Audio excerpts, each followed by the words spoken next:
This video we're delving into the most recent iteration of the GTA 6 mapping project. Our focus centers on a comprehensive analysis of the map's latest updates, incorporating newly unveiled areas and event coordinates derived from leaked information. Additionally, we will explore fresh insights from the initial official trailer, including the revelation of an accessible plaza. A noteworthy aspect we'll be dissecting is the potential expansiveness of the map, hinted at by newfound highway evidence in the trailer. Furthermore, we'll examine a conceptual representation illustrating the potential magnitude of the GTA 6 map. The trailer also provides a glimpse of Starfish Island, a detail we'll thoroughly cover in today's session. Let's initiate our examination by diving into the GTA 6 mapping project. For those not aware, this stands as the most extensive and refined community-driven mapping endeavor, aiming to deduce the GTA 6 map with the utmost accuracy. This endeavor leverages evidence from leaks and the primary official trailer. In our previous map analysis, we scrutinized significant alterations in the Bordgorn and Grass Rivers areas, expanding the map to an impressive 18 by 8 kilometers. However, today's exploration will predominantly focus on alterations in the Vice City region. Rumors suggest that the GTA 6 map will encompass 3 major cities, with Vice City and Portgorn being the identified urban centers so far. Vice City, drawing inspiration from Miami, and Port Gilhorn, a fusion of Gulf cities in Florida. The speculated third city could possibly be modeled after Orlando or Tampa. Earlier rumors hinted at Yorktown being the third city, approximately aligning with Tampa's location.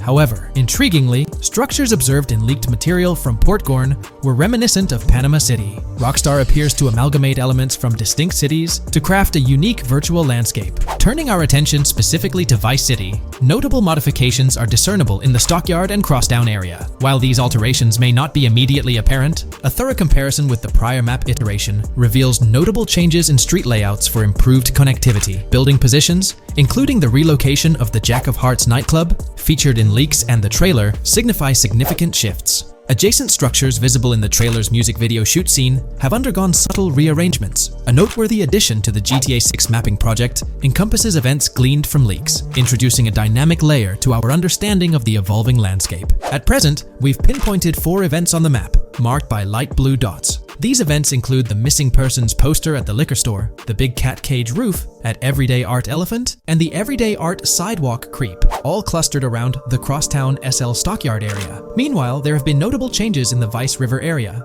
with some buildings rearranged and brought closer to the river. The overall shape of this area has also been altered, and a new marina building near the airport has been introduced, based on recent evidence. Another significant alteration concerns the incorporation of Ica and Belleville into Vice City. While their status remains speculative, with their names displayed in red, Ica is purportedly inspired by Allapattah, a neighborhood in Miami-Dade, while Belleville draws parallels with Brownsville. Formerly perceived as small towns on the outskirts of Vice City, they're now considered part of the Vicedale neighborhoods, following fresh evidence. This reclassification potentially places scenes like the police officer pursuing the overweight individual in the Belleville neighborhood. Furthermore, a notable discovery linked to Tommy Vercetti's mansion has surfaced. Star Island's inclusion in the game has been confirmed, evidenced by its appearance behind the Rockstar Games title, and in a scene featuring a bikini-clad woman. This revelation solidifies its status as a game location, with strong ties to the original Starfish Island from GTA Vice City, where Vercetti's estate was situated. The prospect of encountering the mansion in-game, whether as an accessible structure or an abandoned relic, remains uncertain but tantalizing.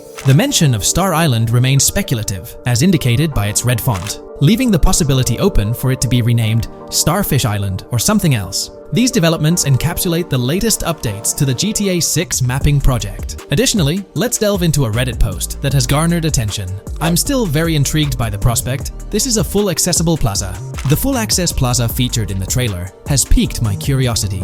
This snapshot is captured during a scene where Jason and Lucia evade the police momentarily. Positioned on the right side of the frame is a sign, presumably denoting a mall within the game. Notably, several brand names, including Kowalski, Callis, Scala, and Alpha, are visible on this sign. Furthermore, a portion of the mall's name briefly appears, starting with Ever. Could it be Evergreen Plaza or another variation? The answer remains elusive, and we'll have to await further developments to unravel this mystery. I can pretty much bet on it that this shit will indeed be fully accessible. Most of the signs on that structure look to be clothing and accessory shops, which would easily mean it's accessible to us. I'm really hoping the mall makes a return in this one and will serve kind of as a player hub when online drops. Oh, that would be good. Maybe a spot where you can't attack. Could meet people to join up for races, heists, etc. That would be pretty neat. Now let's shift our focus to some additional findings that might provide evidence for the existence of the third major city in GTA 6. Furthermore, we'll explore why the actual map size of GTA 6 could potentially surpass the estimations derived from the mapping project.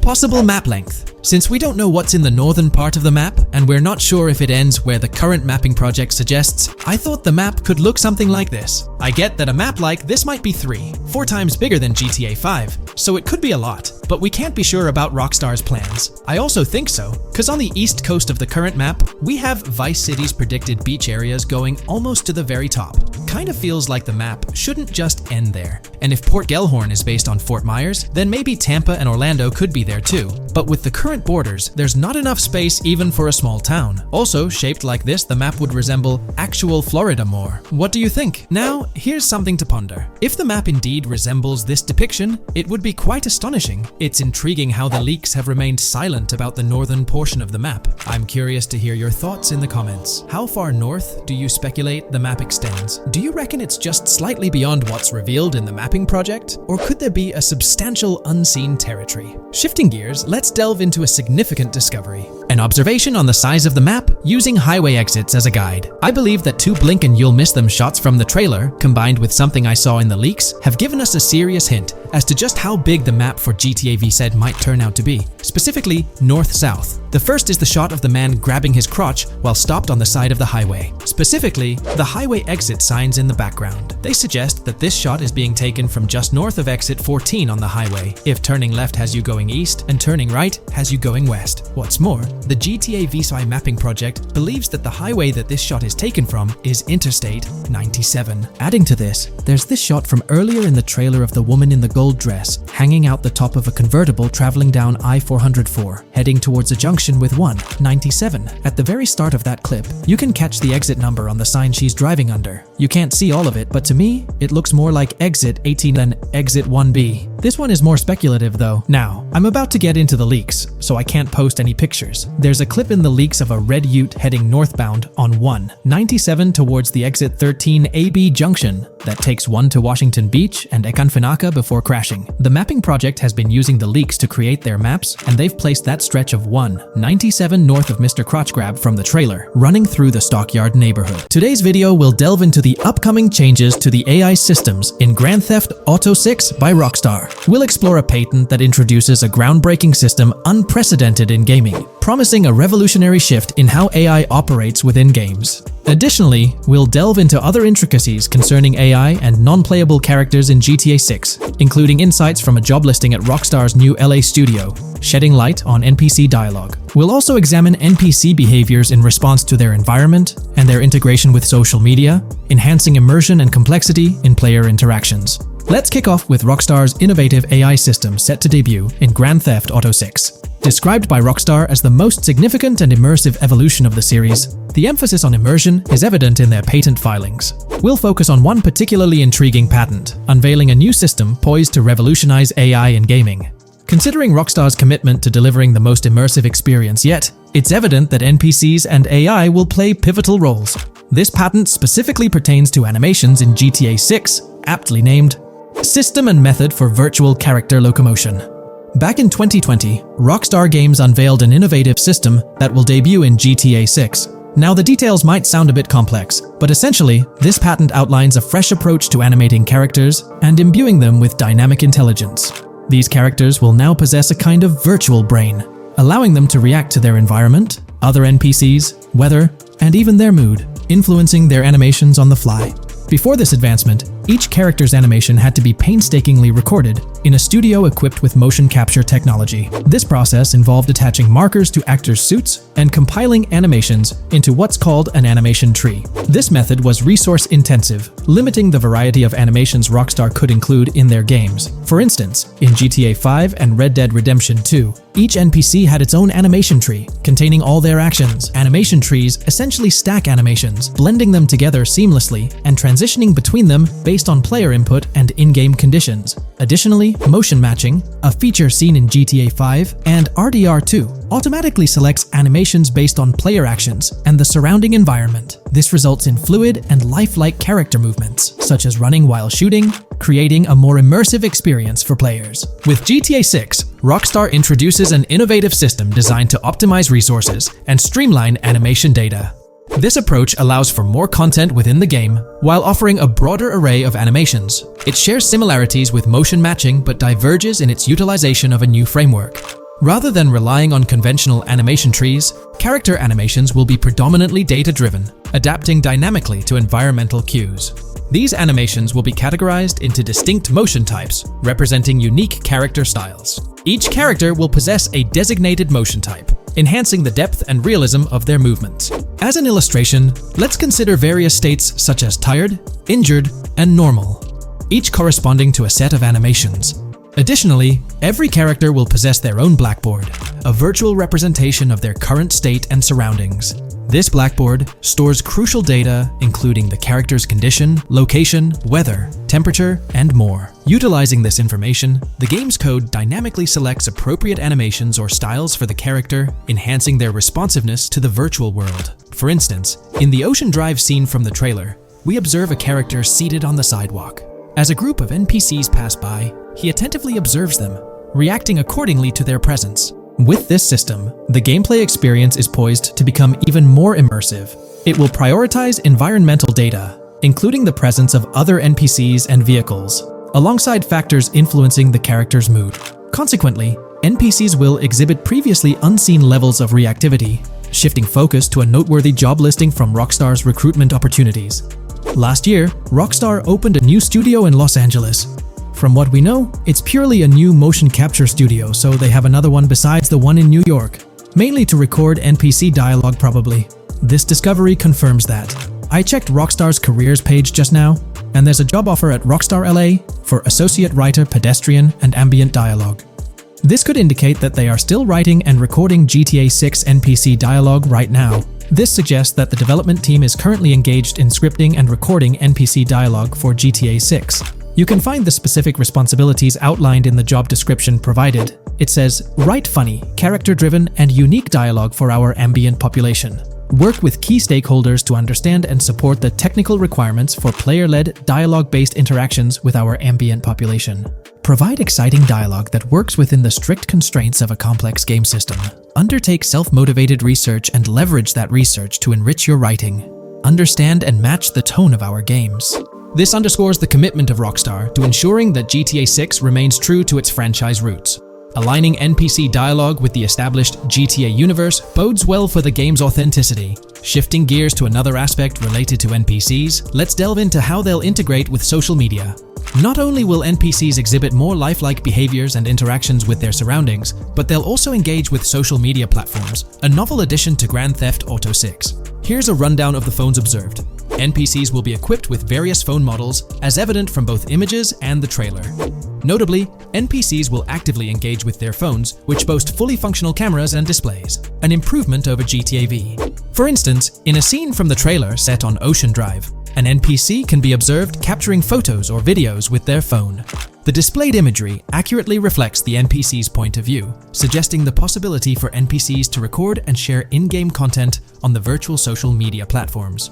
Let's delve into an intriguing Reddit post that delves into this aspect further. Here's why NPC-recorded TikToks aren't as far-fetched as you think. A common speculation point I see on this subreddit is the potential for NPC-recorded TikToks for the game's social media that was teased in the trailer, like someone filming you commit a crime and you later seeing that post online.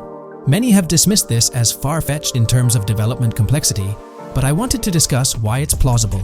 Firstly, I think we've already seen a system that could serve as a base for building a TikTok-like system, the Instant Replay, Rockstar editor from GTA 5. Given this game is more of a sandbox with physics rather than a competitive shooter, where replay systems are typically seen, it's even more impressive to consider this system in GTA 5. It accurately records and replays events just as they happened, with every car, ragdoll, etc., moving just as it did originally in the moment. The tech behind this isn't actually recording like a camera and replaying, it's really just recreating it, which again makes it impressive how much time Rockstar put into it, making it accurate. To me, this feels like what could be used as a base for a system where NPCs record their own videos from their perspective. This next thing is something I could have sworn I remember hearing long ago, but can't seem to find, and was hoping someone on here remembers too. Back before GTA 5's launch, there were details revealed through various interviews, magazines, etc., and I remember hearing or reading something about being able to watch your own crimes on Weasel News on the TV. This obviously didn't end up in the game, but there is a slight remnant of it in GTA Online. Am I the only one who remembers this being mentioned for single player though? Maybe my mind is playing tricks on me. Anyways, this last point is actually from the trailer, at the 0:33 mark. In this scene, we see a lot of NPCs hanging out on a busy street, and one NPC in particular recording on his phone. As we know, Rockstar's trailers are always all in engine, no CGI cinematics, so I think it's worth noting that it looks as if his screen is accurately showing what he's looking at. My screenshot is zoomed in, but if you got Hatmark on the trailer, you can see it matches up to what he's looking up at. Could this be a hint towards said system, or just a nice detail? Rockstar has a reputation for delivering what they showcase in their trailers, often exceeding expectations. Their dedication to enhancing NPC interactions in GTA 6 underscores their commitment to creating a vibrant and authentic game world. I'm curious to hear your thoughts on these developments. Feel free to share your opinions in the comments below. GTA 6 has been announced, and it's caused a whole bunch of rumors to swirl around. We've got a list of stuff that's actually confirmed for the game, so let's dive in. Now, the game isn't coming out anytime soon. Rockstar Games is still working hard on it, but thanks to some leaks, we've got some inside info on what to expect. We're talking vehicles, game physics, and the main characters, Lucia and Jason. Plus, we've got details on the map, the huge open world, activities, and all the weapons you can play with. There's also a bunch of cool stuff going on with NPC AI, RPG elements, and some new gameplay features. People are pretty hyped about all this, and they're chatting up a storm about what GTA 6 is going to be like. Now let's check out the vehicles in the game. The GTA forums did a solid job gathering this info, so shout out to them. So we've got confirmed vehicles like the Ballista Compact, Ocelot Locust, and something that looks like a 90s Buick Skylark. By the way, I'm holding a monthly giveaway for a PlayStation 5. You just need to subscribe and you're entered. Now, back to the video. There are a bunch of other cars too, without official names, like a 90s Chevy Caprice, a 2016 present Chevy Malibu, a Chevy Sonic, and a 2018 to 2022 Honda Accord. Rockstar usually gives these cars funny names. Other rides include the Albany Primo, Benefactor Shafter LWB, something that's like a mix of Ford Explorer and Tahoe from the 90s or 2000s, a 2018 present Toyota RAV4, with Lexus NX vibes and a Mercedes grille, the Pegassi Tauros, a 1980s Jeep CJA Scrambler, a 5th Gen F150, a G20 conversion van, a Brute Camper, a Vapid Speedo, HY Mixer, Metro Mover, D-Class Sheriff SUV, Mobatsu Sanchez Livery, Nagasaki Street Blazer, a 1970s Ford Ranchero, a 1971 Buick Estate, an Albany Emperor, D-Class Turbo Sabre, Yoga Classic, the Contender, and Sadler. And don't forget the Slam Van Pickup, Bobcat XL, an updated Regina Alpha, Gauntlet Classic, Moonbeam Helion, Boxville Go Postal, an unknown Albany car that's based on a 1959-60 Cadillac, a Rebel, some Asian sedan, Ferrari or Feroci, Baller, Novak, Buffalo STX, Alpha and Feudo, a Benson NF 890, Buffalo with no sports bumper, and the Stanier and Landstalker. With all these vehicles, GTA 6 is going to be quite the ride. Now let's talk about some gameplay clips making the rounds on social media. They give us a sneak peek at missions and what Rockstar is up to.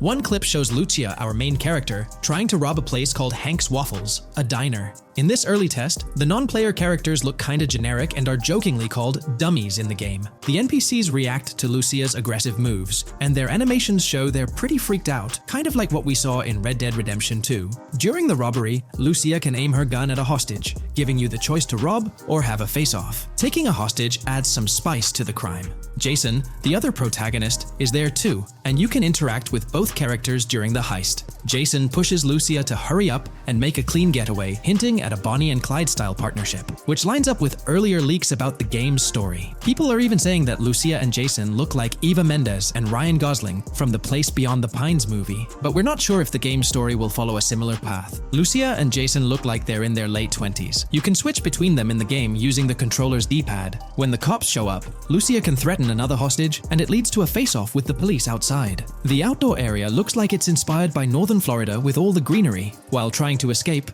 Lucia and Jason rack up 2 wanted stars. But instead of a shootout, they skillfully maneuver through parked cars and hijack a police cruiser. You can tell it's an early part of the game from the tutorial-like prompts, including one about the police getting smarter and remembering cars involved in crimes. The clip ends with Lucia driving off in the stolen police car, and Jason assures her they can shake the cops. But their getaway ends with an accidental crash at an old car wash. In the next mission, Jason and Lucia hit up a strip club called Jack of Hearts and run into Dre, who's chatting with another lady. Dre talks about his music dreams and hints at someone named Boopy. During this chat, we get messages from 2 new contacts, Billy and RB Shaw, through a WhatsApp parody. The early footage shows a minimap that looks like the one in GTA 5, with icons that probably stand for missions from characters labeled WM and YJ. As they head up to the VIP second floor, Dre has a run-in with DJ Tip, who's upset about waiting for drinks. Dre steps in, but it's clear that Tip isn't the most popular guy. Dre moves on, and that's where the clip ends. Just remember, this is early development footage, and things might change as the game gets closer to release. Another leak spills the beans on more than 500 world events, encounters, and Easter eggs you'll come across while playing. There's too much to cover, but I'll mention a few interesting ones. You'll find stuff like missing tourists, yard sales with new clothes,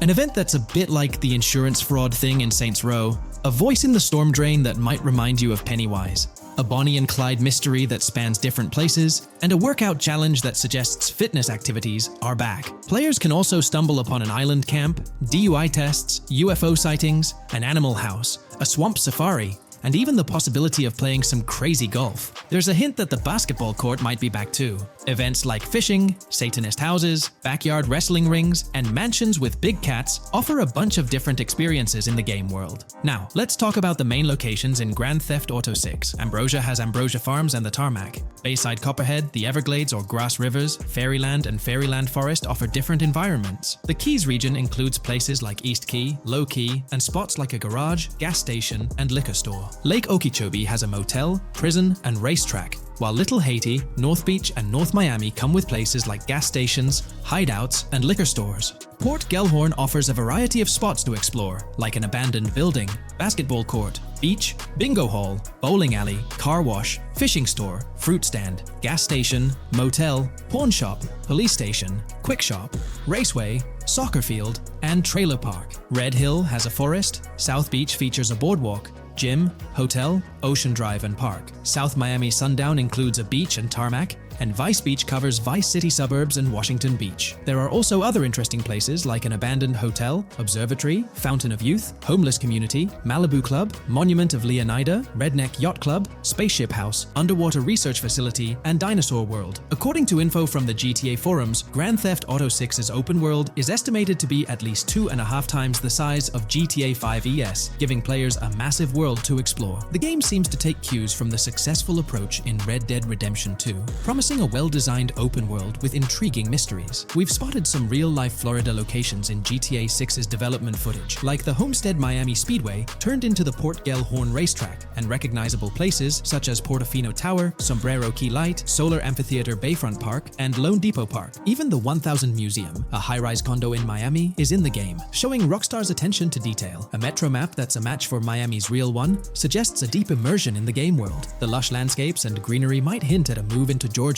but that's just speculation until we get official word. Details like the Vice City Neighborhood Police Department resembling the Miami Beach Police Department show Rockstar's creativity and world design. As always, we're waiting for official announcements to see how all these elements come together in the final game. Until then, the mystery of Grand Theft Auto 6 keeps fans excited. There's a recent leak suggesting that Alexandra Christina Echevarri could be the voice behind Lucia in Grand Theft Auto 6. Her voice from a demo reel seems to match up with Lucia's leaked dialogue. We've covered a ton of info about Grand Theft Auto 6, from gameplay details to new features. It's important to remember that the game might still be a couple of years away from release, so we'll have to be patient. Now, let's dig into some interesting findings from the leaked clips. We see Jason and his pals hanging out by an in-ground pool in a lower-income neighborhood, cracking jokes about a parody of social media called Life Invader. It's all about brain downloading and poking fun at Jay Norris's demise. Classic Grand Theft Auto humor. The leaked clips also give us a peek into early police AI testing, showing NPCs using cover better during gunfights. In one scene, Jason robs a diner worker with an assault rifle, and we see some dialogue options that look like they're from Red Dead Redemption 2, but they might just be placeholders. Jason's new ability to go prone is a fresh addition to the franchise, and a scene in a thrift or antique shop hints at the option for robbery, maybe even a place to sell stolen items, which adds depth to the gameplay. There are animation tests for Lucia and Jason, doing stuff like jogging, stopping, and ducking to avoid gunfire. Rockstar's developers also tested vehicle crashing physics, with a car driving over an overpass. Highway signs mention North Beaches and Lake Leonida on Interstate 97, with the current exit leading to Washington Beach. In another scene, Jason stumbles upon a shipping container full of cash and a motorbike. Various development clips show changes to the inside of a vehicle, suggesting new vehicle designs or customization options for players. Throughout the clips, there are various interactions with NPCs in the open world, like characters taking selfies, which makes the game's world feel more immersive. Another mechanic borrowed from Red Dead Redemption 2 is the ability for characters to pick up and carry bodies, adding depth to the gameplay. We also see other influences from Red Dead Redemption 2 in different aspects of the game. The weapon wheel system is similar to Red Dead Redemption 2 with limited weapons and items you can carry. Lucia has a loot bag that might be used for robberies or stealing stuff from different places. The inventory system lets players hang on to health kits and other items for temporary buffs, and Jason can pick up and drop weapons from his inventory. In one scene, Jason enters a gang member's territory and takes cover behind a truck, and we see unique animations for characters reacting to getting shot. There's a mention of a jetpack that was previously leaked by Tom Henderson, and it's inside the Jack of Hearts Club. The game includes parody logos for social media like Snapchat, Instagram, and Life Invader. Characters have different hairstyles, and there are realistic details, like Lucia's bra showing under her shirt, which adds to the game's realism. A new feature is the ability for players and NPCs to hold their guns sideways, which changes things up in combat. We also see Jason doing some fancy rifle tricks in the air, and another character in a parking lot shoots at him while holding his pistol sideways. The clips mention animations like Overdose, which hints at unique actions or events in the game. There are hints of horses and horse riding mechanics, likely inspired by Red Dead Redemption 2. The open world is packed with places to explore, like motels, metro stations, restaurants, pawn shops, and supermarkets. Small details like being able to get a gumball from a quick shop machine add to the overall experience. The game adds RPG elements, like managing food, drinks, sweat, fatigue, and even taming animals, which gives players a deeper gameplay experience. There are references to mountain bike ramps and city bike rentals, promising fun cycling activities. The leaked clips talk about loads of weapons, from regular firearms like pistols, shotguns, and rifles, to unusual ones like golf clubs, baseball bats, and crowbars. Players can also use tools like flashlights, binoculars, and lockpicks. Players can stay in motels and hotels, with the Kingston Hotel as one option. There's even a pool party with live music for players to attend. References to the Everglades and wildlife like alligators, snakes, raccoons, and birds hint at diverse and unique environments to explore. A cool addition is the ability to shoot while swimming, which adds a new twist to combat situations. With all these elements, Grand Theft Auto 6 promises to be an immersive and engaging gaming experience. Welcome to this video where we're going to explore 30 confirmed features of GTA 6 that Rockstar Games has officially talked about. But first, a quick heads up. The info we're sharing comes from a security breach and leak of GTA 6 pre-alpha footage. Rockstar Games acknowledged this leak on their official Twitter. Just to be clear, we won't be showing any gameplay footage due to possible copyright issues, but we'll definitely dive into these cool features. Feature 1. Looks aren't just for show. The reactions of non-playable characters, NPCs in GTA 6, are pretty fascinating. How clean your character is, and their overall appearance affect how these in-game characters respond to you. It adds a cool layer to the game, considering how NPCs react differently based on your character's appearance. Feature 2. Let's rev up the excitement with some serious vehicle action. Imagine cruising through the Everglades in a top-notch hovercraft. That's just one of the personal rides available right from the start. And there's more, like taking the wheel of a bold 1970 Ford Ranchero GT in striking red and black, owned by a character named Jason. Feature 3. Here's another level of immersion. Each character has their own stuff, so when you're playing as Jason, you can tap into Lucia's stash and vice versa. Say Jason's low on assault rifle bullets. If you're close to Lucia, you can ask her for some. It opens up a bunch of possibilities for teamwork and sharing resources in the game. Feature 4. For all you die-hard GTA fans, there's a new clothing store in town called Arches. It's got a fresh collection to amp up your character's style. Feature 5. Let's talk graphics. In GTA 6, the clothes are seriously detailed. Wrinkles, dirt marks, and even sweat. Paying so much attention to clothing details makes the characters look super real, adding a ton of authenticity and making the game more immersive. Feature 6. While exploring the vast game world of GTA 6, you'll see a seamless mix of modern vehicles in urban areas and older ones in rural spots like the Everglades. It gives that cool GTA vibe, whether you're cruising in a flashy city car or taking a nostalgic drive in the countryside. GTA 6 has a bunch of wheels to fit whatever mood you're in. Feature 7. During certain heists, there's a timer showing when the cops will show up. Some think it's a developer thing, but it could mean players need to plan their heists well, syncing with the police response for a perfect score. That'd definitely add an exciting twist. Feature 8. I'm buzzing about this one. GTA 6 will feature a massive aquarium. Yes, you heard that right. Players get to explore an aquarium within the game, adding a cool new element to the gameplay. Feature 9. There's a limit on inventory space. Players can't stockpile an endless number of items. A smart move would involve rummaging through crates and storage spots at the docks to earn cash and gather valuable stuff, spicing up the gameplay. Feature 10. Here's something cool. In GTA 6, you're not stuck with your character's right side view like in GTA 5. Following Red Dead Redemption's lead, players can freely switch their character's preferred shoulder for a better view. It also changes which hand your character uses for weapons, making gameplay more immersive. Feature 11. GTA 6 adds a touch of reality with a dynamic day-night cycle. Shops don't stay open 24/7 anymore. Some close at night and reopen during the day, making the whole experience more immersive.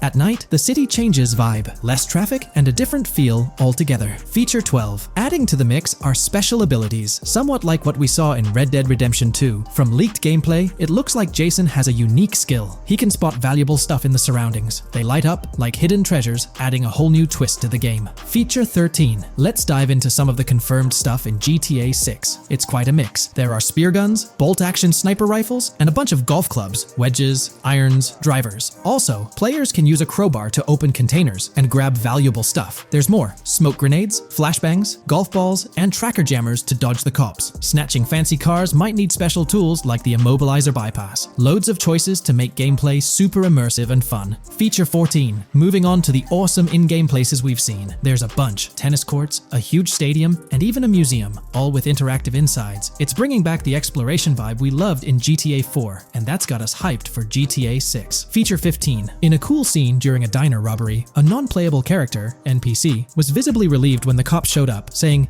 "Finally, thank heavens." This shows how smart the AI is in GTA 6, and it's a sign of Rockstar's attention to detail. Feature 16. Get ready for a huge and diverse map to roam around. GTA 6 covers the whole shebang of Vice City and its surroundings, offering tons to explore. You've got the bustling city, scenic beachfronts, Everglades-like grass rivers, the charm of Florida Keys, and the quaint Port Gellhorn. Port Gellhorn even gets its own police department, showing different areas with their own rules, kind of like what we saw in Red Dead Redemption 2. So, where's your first stop in GTA 6? Drop your thoughts in the comments. Feature 17. Time for a tour of interiors in GTA 6. There's a bunch of places waiting to be discovered. One cool spot making a comeback is Escobar International Airport, giving us those Vice City vibes. Exploring the airport could unlock a load of side missions, opening up endless possibilities for adventures. Feature 18. Tourism's a big deal in GTA 6, making the game world feel alive. You'll stumble upon a clever take on a famous theme park, kinda like Disney World. It's a thrilling spot to dive into, and get this, there's even the International Space Station. Rockstar's really going all out to make GTA 6 an awesome experience. Feature 19.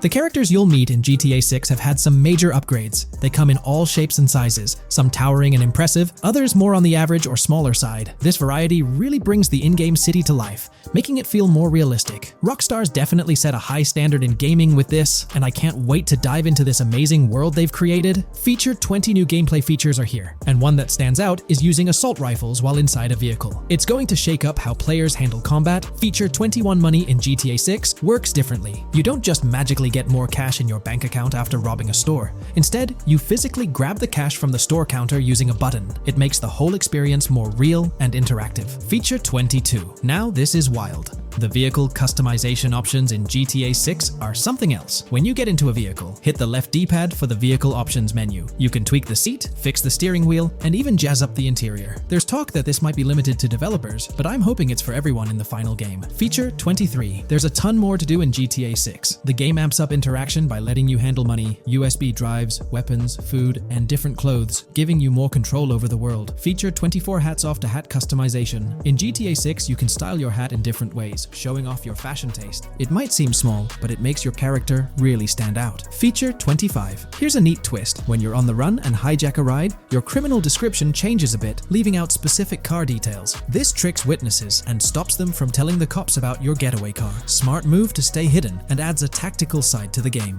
Feature 26. The big news? GTA 6 is officially scheduled to hit stores. Feature 27. Something fun and quirky. You can actually interact with gumball machines in the game and snag some gumballs. It's a small thing, but it adds a nice touch of reality to the game. Feature 28. Talking about the cops and what's happening in the game world. During gameplay, I saw the police doing traffic stops, DUI tests, and even searching vehicles. Also, the in-game map shows random NPC AI car accidents, and the cops rush in to handle these, making the virtual world feel genuinely chaotic. Feature 29. Time to talk weapons. GTA 6 brings a massive range of guns, from pistols to heavy artillery. With so many options, the action stays intense, making sure you're armed for any situation. Feature 30. GTA 6 is bringing in an inventory system, like what we saw in Red Dead Redemption 2. Looks like Lucia's got a sports bag hinting at that. Bonus features. Feature 31. Let's take a darker turn, handling bodies in the game. It adds a creepy level of realism players can deal with and move bodies, adding a whole different vibe to GTA 6. It'll be interesting to see how this affects the gameplay. Feature 32. NPCs in GTA 6 are shaping up to be super interesting. Rockstar's bringing in the immersive vibes we loved in Red Dead Redemption 2, and the potential here is huge. The improvements they've made could take the game to a whole new level. I'm super hyped to see what Rockstar's got up their sleeve. Feature 33. GTA 6 starts off with a bang, small-time heists, and the chance to rob small businesses, giving you a thrilling start. Feature 34. You'll get your hands on a bunch of tools to up your crime game in GTA 6. Lockpicks, hacking gadgets, and more are there to help you handle whatever challenges come your way. Having the right tools in your pocket makes the gameplay more lively and exciting.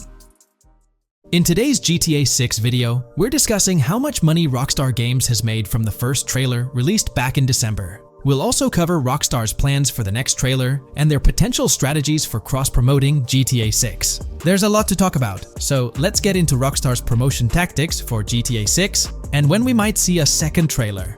First off, the timing of the next GTA 6 trailer is closely tied to GTA Online's upcoming update. Whether it's just a coincidence or a smart marketing move, this is a strategy Rockstar has used before. For example, they released GTA Online's Winter-December DLC a week after the first GTA 6 trailer. This timing helped make it the most viewed GTA Online trailer ever, even beating out the reveal trailer for Red Dead Redemption 2. If Rockstar decides to use the same approach, we might get some new Grand Theft Auto 6 details next week. This could be a second trailer, some screenshots, or additional information about the game. The timing would line up perfectly with the next big GTA Online update, set to drop on Tuesday, June 25th. This is confirmed because the GTA Plus event period ends the day before. By releasing new GTA 6 content a week before the update, Rockstar could generate more interest in the upcoming DLC. If for some reason we don't get a new trailer or details from Rockstar, I think they might drop more hints in this summer's GTA Online update, just like they did last summer. You might remember a specific t-shirt from that update, which actually hinted at the exact trailer date and time. It had symbols from the Zancudo basement with a cryptic message that translated to, "One day we'll reveal all." It does make you wonder if Rockstar will include some teases or cross-promotion in this update. Now that GTA 6 is officially announced, they might do something similar to a few years ago with GTA Online and Red Dead Redemption 2, where treasure hunts let you unlock weapons in GTA Online and receive them in Red Dead Redemption 2 when it launched. Speaking of GTA 6 trailers, here's an interesting fact. Rockstar Games has made a ton of money from the trailer on YouTube. We've talked about this in the last couple of videos, how it leaked because someone accessed a YouTube admin panel, but you can actually use public data and analytics to see how much money Rockstar has made from that trailer. It has almost 195 million views, closing in on 200 million, which is absolutely insane. Rockstar Games has made nearly $1 million from that trailer alone. The craziest part is that even though the trailer doesn't have ads, Rockstar Games still earns money from YouTube Premium users. While this isn't a huge portion of the population, it generates revenue based on watch time. From that alone, they've nearly made $1 million. Imagine if they had actual ads on the video, they'd be making even more. But $1 million just from premium users watching it is still pretty wild. In the grand scheme, it's a small amount for Rockstar and just a drop in the bucket compared to how much they'll make when GTA 6 actually releases. Still, It's an impressive stat for a trailer that Strauss Zelnick says has repeatedly broken the internet. All this excitement around GTA 6 is also boosting their parent company, Take-Two Interactive, with a substantial jump in stock price. According to Investing.com, an article published a few days ago states, the hotly anticipated release of the latest installment of Take-Two Interactive's mega-popular Grand Theft Auto franchise should fuel a substantial uptick in bookings and profitability at the video game maker, according to a JP Morgan analyst's note to clients. The analyst added that the gaming sector is increasingly focused on maximizing the success of proven titles, saying, consumer engagement and publisher resources have consolidated around the largest gaming franchises. They believe this trend favors the biggest players in the industry, with the biggest hits likely to get bigger and mid-tier games likely to struggle as competition costs increase. For this reason, investor expectations for GTA 6 are high, given the success of prior releases like GTA 5 and Red Dead Redemption 2. Analysts anticipate that GTA 6 will drive a significant increase in bookings and profitability for Take-Two and potentially boost its valuation. They reiterated their overweight rating for Take-Two and raised their December 2024 price target from $180 to $200. All this is great news for the gaming industry. Confidence in Grand Theft Auto 6 and Take-Two Interactive is growing, both among industry insiders and on Wall Street. It's just positive news all around. On another note, I initially thought GTA 6 would dominate the scene in 2025, causing other developers and publishers to steer clear, but that's not the case. Recently, at the Xbox Games Showcase, several amazing titles were announced, some set for 2024 like Call of Duty Black Ops 6 and Assassin's Creed Shadows. Interestingly, many other titles are now slated for 2025, meaning they'll be directly competing with GTA 6. Let's go over some of those anticipated titles. We've got some major hits like Doom, The Dark Ages, Death Stranding 2, Monster Hunter Wilds, Little Nightmares 3, Fable, Judas, the new Switch 2, and its launch games, Expedition 33, Ghost of Tsushima 2, Civilization 7, Atom Falls, Spider-Man, Venom, and many more. And we haven't even seen Nintendo's lineup yet, which we'll find out at Nintendo Direct. There could also be surprise contenders like another Naughty Dog game. 2025 is shaping up to be an incredible year for gaming, possibly the best ever. And of course, GTA 6 will be a major highlight if Rockstar sticks to the fall 2025 release date. I'm confident they will, especially after that internal delay. This way, they avoid a public delay, which would have happened if they initially aimed for early 2025 and then had to push it back. One thing I'd love to hear from Rockstar next is when we can pre-order the game and get a more specific release date. I'm really looking forward to when the marketing period kicks off. I'd love to hear your thoughts on everything we discussed today. Do you think we'll get new GTA 6 trailers, info, or details from Rockstar soon? Let me know in the comments below.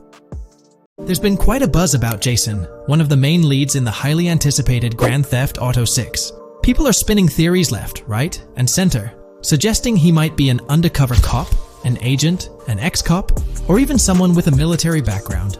It's been the talk of the town ever since the first official trailer dropped. Now, I've got to warn you, what we're about to discuss might just spoil a bit of the GTA 6 storyline for you.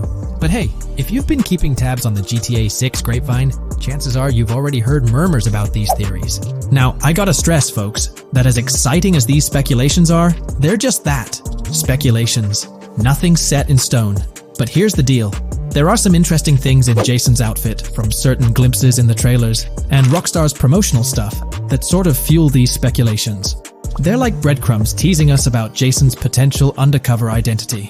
So today, I'm here to unravel these clues and take you through the evidence we've got so far. We'll start with the very first trailer of Grand Theft Auto 6. You know, the one that set the internet on fire? We'll dissect it bit by bit and get into the nitty-gritty of this theory that's got the GTA 6 community all hyped up. And it's not just about the trailers, folks. Oh no, there's a whole treasure trove of articles out there discussing findings made by fans, diving into details, and connecting dots. We're gonna sift through all that too. And hey, while we're at it, let's not forget about the actors. There's been some chatter about who might be stepping into the shoes of Jason in this game. So we'll toss that into the mix as well. There's plenty to unravel, and we're here to explore every nook and cranny of this speculation, piece by piece. So grab your favorite snack, get comfy, because we're about to embark on a journey through the GTA 6 speculations, theories, and rumors about Jason. Let's start off by jumping into this interesting Reddit post. I've seen some speculation that Jason is an undercover cop makes sense since we see first-person gameplay of a police raid. I'm guessing he falls in love with Lucia, and is torn between his duty and his love. Could be not true, but it seems like it would be a good twist in something Rockstar would do. Okay, let's take a deeper dive into this scene where we encounter these 4 police officers.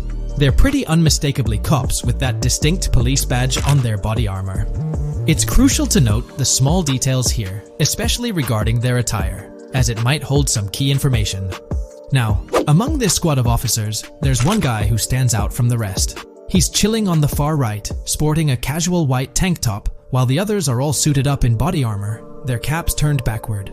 This difference suggests a hierarchy within the group, making us wonder if this dude's perhaps a higher up or holds a different position within the force. The intriguing part, though, is the context of this scene. It feels like a pivotal moment, almost as if these officers are significant characters in the narrative. But let's pump the brakes a bit. It's all speculation at this point. We can't be certain of their importance or their roles in the storyline just yet. Now, let's loop this back to Jason, the main focus of our attention. There's a striking connection here. The cop on the far right and the one in the middle, both sporting these distinct olive green cargo pants. These pants seem to be a part of their uniform, something that catches the eye. But here's the twist. The same style of cargo pants is seen on Jason in the official Grand Theft Auto 6 artwork released by Rockstar. Coincidence? Maybe, but it feels like too much of a match to ignore. What's up with these pants? Is it a fashion trend among the police force in the GTA 6 universe? Or could it be hinting at a deeper connection between these officers and our protagonist Jason? The plot thickens, and we're left to ponder the significance of these subtle visual cues. Is there a backstory linking these officers to Jason? Or is it merely a design choice by the creators to establish a visual pattern? We're left with questions, my friends. Questions that make us itch to uncover more about this intriguing storyline. So, buckle up as we continue this investigation, piecing together clues and theories, aiming to decipher the enigmatic links between these officers and our mysterious main character, Jason. There's a whole world of possibilities waiting to be explored within the realm of Grand Theft Auto 6. Let's dive into this article by Exputer that further supports this rumor. GTA 6 fans have been busy digging into the lore of both protagonists since the trailer dropped. It appears that users may already have found notable details about Jason. A slew of forums and posts have popped up with speculations with evidence that complies with prior findings. A post by the Redditor, Jack_Torrance80, on the GTA 6 subreddit solidifies the past rumors that clarified that Jason would start the game as a cop. The pants worn by the protagonist in the GTA 6 poster are a part of the official uniform of Miami-Dade Police. The green cargo pants are the same color used by the Miami-Dade Police SWAT team. Additionally, the inclusion of body cam footage in the trailer may also imply his past background as a cop. It is speculated that he was dismissed from the service during the events of the game, having to continue his life as a petty thief. In the side-by-side comparison, you'll notice something intriguing. Those pants on the right in the image are an exact match to the ones worn by those police officers in the trailer clip. The detailing with those black bands and the gun holsters, it's all there. But here's where it gets interesting. Jason, in the official artwork, doesn't seem to have any of those gun holsters. It's as if he decided to part ways with that gear when he left the police force, holding onto only those distinctive pants. Now, about that white tank top he's sporting in the artwork, it bears a striking resemblance to the one worn by the cop, positioned on the far right in that clip. It's these little connections that make you wonder if there's more to it than meets the eye. Could it be a deliberate choice by the creators to hint at Jason's past, subtly linking him to the law enforcement world? Or is it just a coincidence? In the comments of the Reddit post, a user says, he is probably a dismissed cop or soldier, got too desperate and started to do petty crimes. Lucia brings him the local connections and scores, and he uses his former police training skills in weaponry and vehicles. A dismissed corrupt cop or soldier, a freshly out of jail ex-prisoner. Victor Vance and Tommy Vercetti. And there could be more parallels between these two pairs of characters if you think about it. Vic was being betrayed again and again in his storyline. When he finally decided to quit, his brother pushed him to enter another deal with Tommy, which eventually killed him. Tommy, on the other hand, is a more cunning and ambitious person. He promised Rosenberg to leave him a piece of his Vice City empire, but later abandoned him and left him exiled in Las Venturas. These observations really bring up some compelling comparisons. especially when looking at Tommy Vercetti and Victor Vance from previous GTA installments. There's a chance we might see echoes of similar themes or storylines reflected in GTA 6, which lines up nicely with what Rockstar teased in the trailer. Let's zero in on Jason's haircut. It's clean-cut and short, a style often associated with law enforcement or military personnel. That detail might not be just a coincidence. It could be a deliberate choice by the creators to hint at Jason's past as an ex-cop or someone with a military background. It adds an extra layer of depth to his character, don't you think? I'm genuinely interested in hearing your take on this theory. There is a lot of evidence supporting this theory, and it might be a major deal as we might be working with the police possibly in GTA 6. That would be a completely new gameplay element in the GTA series, so we have a lot to look forward to. Tell me, what are your thoughts and opinions about Jason's potential background, whether he's linked to law enforcement or not, as it could shed more light on this intriguing speculation.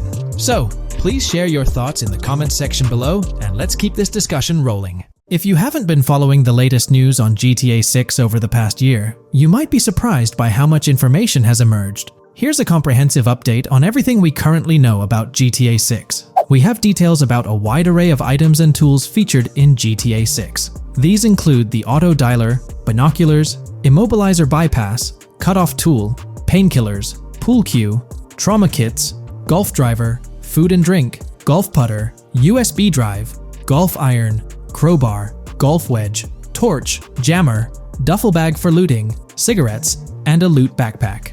Let's discuss the game engine. Developers have made significant enhancements to the Euphoria physics engine, improving ragdoll physics and overall game mechanics compared to GTA 5. Now let's discuss the multiplayer aspect.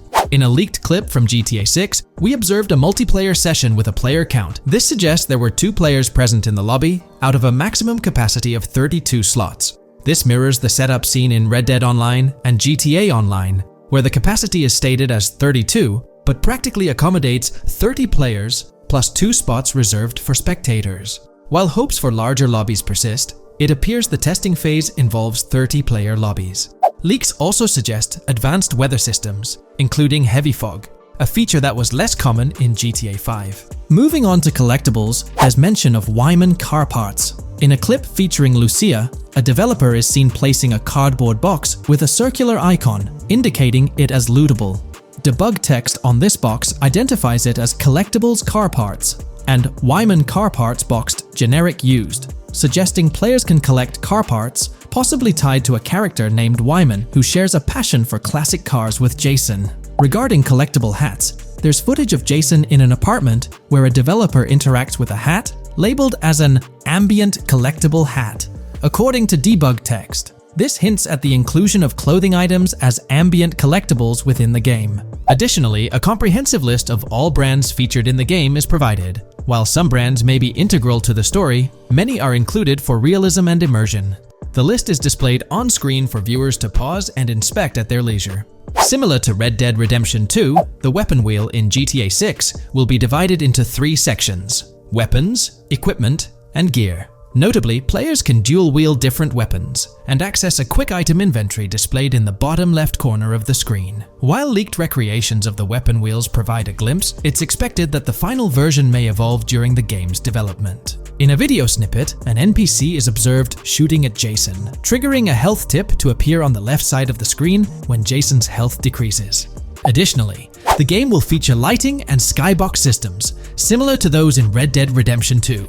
Promising improvements such as volumetric clouds and better lighting effects. Speaking of criminal activities, noteworthy events include the Hank's Waffles heist, where Jason and Lucia pull off a daring robbery. Other clips suggest Jason possesses an ability to perceive through walls. Additionally, there are events focused on searching vehicle trunks, which may yield valuable items or nothing at all. Lastly, delivery and pickup warehouse events are mentioned for Port Gellhorn, though specific details are still unclear. When it comes to accessible buildings, GTA 6 offers a wide range, including the Malibu Club, a pawn shop, Jack of Hearts Club, supermarkets, bars, restaurants, apartments, and laundromats, all enriching the immersive experience. Players will also have the ability to command the other character during a robbery. In leaked footage, a prompt advises players to either check in with Jason or hold for more options, indicating the potential to issue commands to your partner during a heist.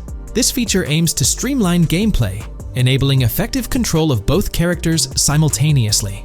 Unlocking doors and gates is also demonstrated, as shown in a video featuring Jason in the San Forsan area. Debug text indicates locked door panels, suggesting the necessity to unlock specific entry points. In addition, a new police system called Time Until Cops Dispatch has been implemented. Now, when you commit a crime, the police won't immediately arrive. Instead, you'll have a brief window to evade capture before law enforcement begins to converge on your location. Security cameras play a role in surveillance, but their function differs from GTA Online. Instead of instant detection, there's a detection meter similar to games like Payday 2 or 3. As the meter fills up, you must break line of sight within a certain time frame to avoid detection. Players also have the ability to restrain NPCs using zip ties, as seen in leaked footage. This feature enhances the realism of robberies, offering greater control over the situation. Additionally, players can loot vehicles, as briefly shown in the Hank's Waffles video. A button prompt to examine SUV suggests the ability to inspect random vehicles and potentially steal valuables from them. A while back, a significant leak revealed a plethora of potential world encounters, random events that occur as you navigate the game world. I've displayed these on your screen, and while I won't go through each one, you'll notice they're quite fascinating. From parking disputes to donut burnouts, protests, and even someone getting a concussion, these events add depth and realism to the world of Vice City. It's exciting to imagine strolling through such a dynamic environment where something is always happening. Take a moment to review them if you like. They're quite impressive. Moving forward, the community has endeavored to construct a map of GTA 6 based on coordinates and locations gleaned from leaks. This preliminary map outlines Vice City situated at the bottom right. The top section of the map remains somewhat enigmatic for now. Nonetheless, this initial map looks incredibly promising, and the excitement for exploring its intricacies is palpable. For the setting, we know about 3 different gangs in Vice City: San Forsan, a Haitian gang, the Guardia Brothers, and the far-right militia. These details create an exciting anticipation for what to expect in GTA 6. Now, let's delve into the variety of confirmed wildlife in the game. Players can expect encounters with snakes, seagulls, skunks, raccoons, alligators, wading birds, squirrels, southern leopard frogs, crayfish, lizards, skunk apes, pigeons, opossums, and even whales. While these are the animals confirmed so far, we anticipate discovering more upon the game's release. These are the species we're aware of at present. Fences in GTA 6 are not just physical barriers to jump over or drive through. They are individuals involved in illegal transactions within the game. Acting as middlemen, these characters buy illegal items from players to resell them to others. Now, let's explore the AI witness system and police recognition feature, which are notably significant. In the Hank's Waffles robbery video, beneath the wanted level stars, there's a mention of full description, suggesting that witnesses can provide detailed information about you. This implies that once identified, the police will recognize you.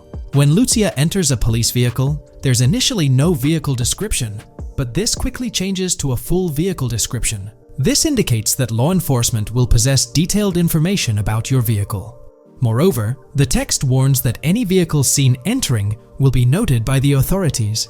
This suggests that even after losing a wanted level, if spotted again in the same vehicle, the police will pursue and apprehend you. During the robbery scene, Jason attempts to prevent customers with yellow icons above their heads from calling the cops or fleeing. Additionally, a female NPC inside the diner exhibits similar behavior, with her icon flickering as Lucia leaves, turning red when surrounded by cops, and then fleeing upon spotting Lucia.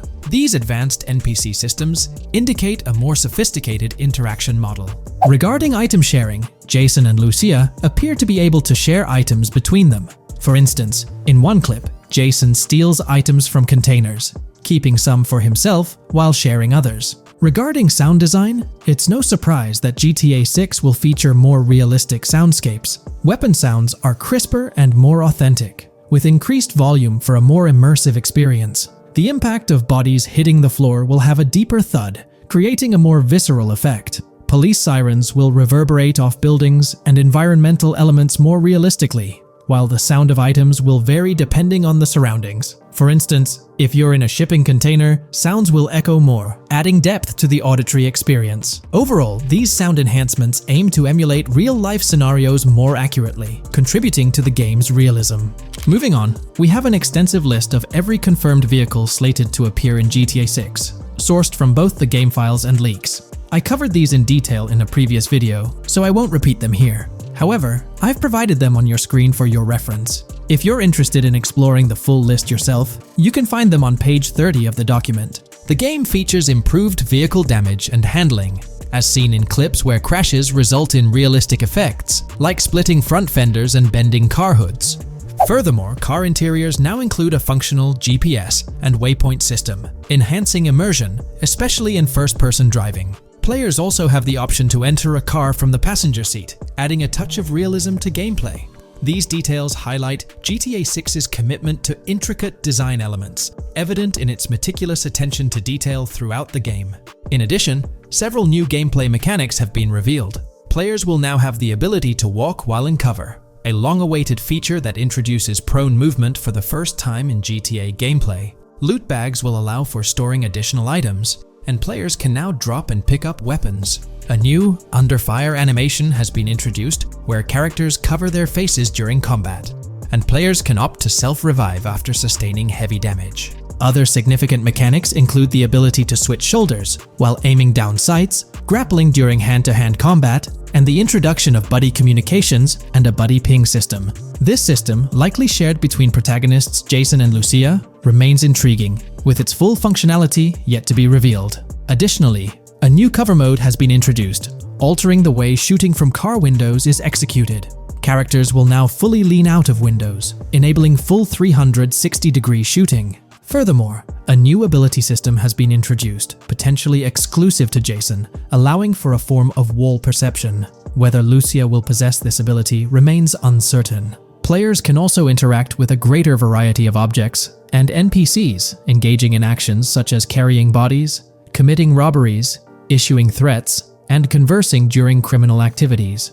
Moreover, the ability to pick up additional items, such as beer bottles and cans, enhances the overall gameplay experience. Let's explore some of the exciting new gameplay systems. Firstly, there's the introduction of money laundering, hinted at during the Hank's Waffles robbery. An icon found near the car wash property featured a washing machine with a dollar sign, suggesting potential opportunities for money laundering.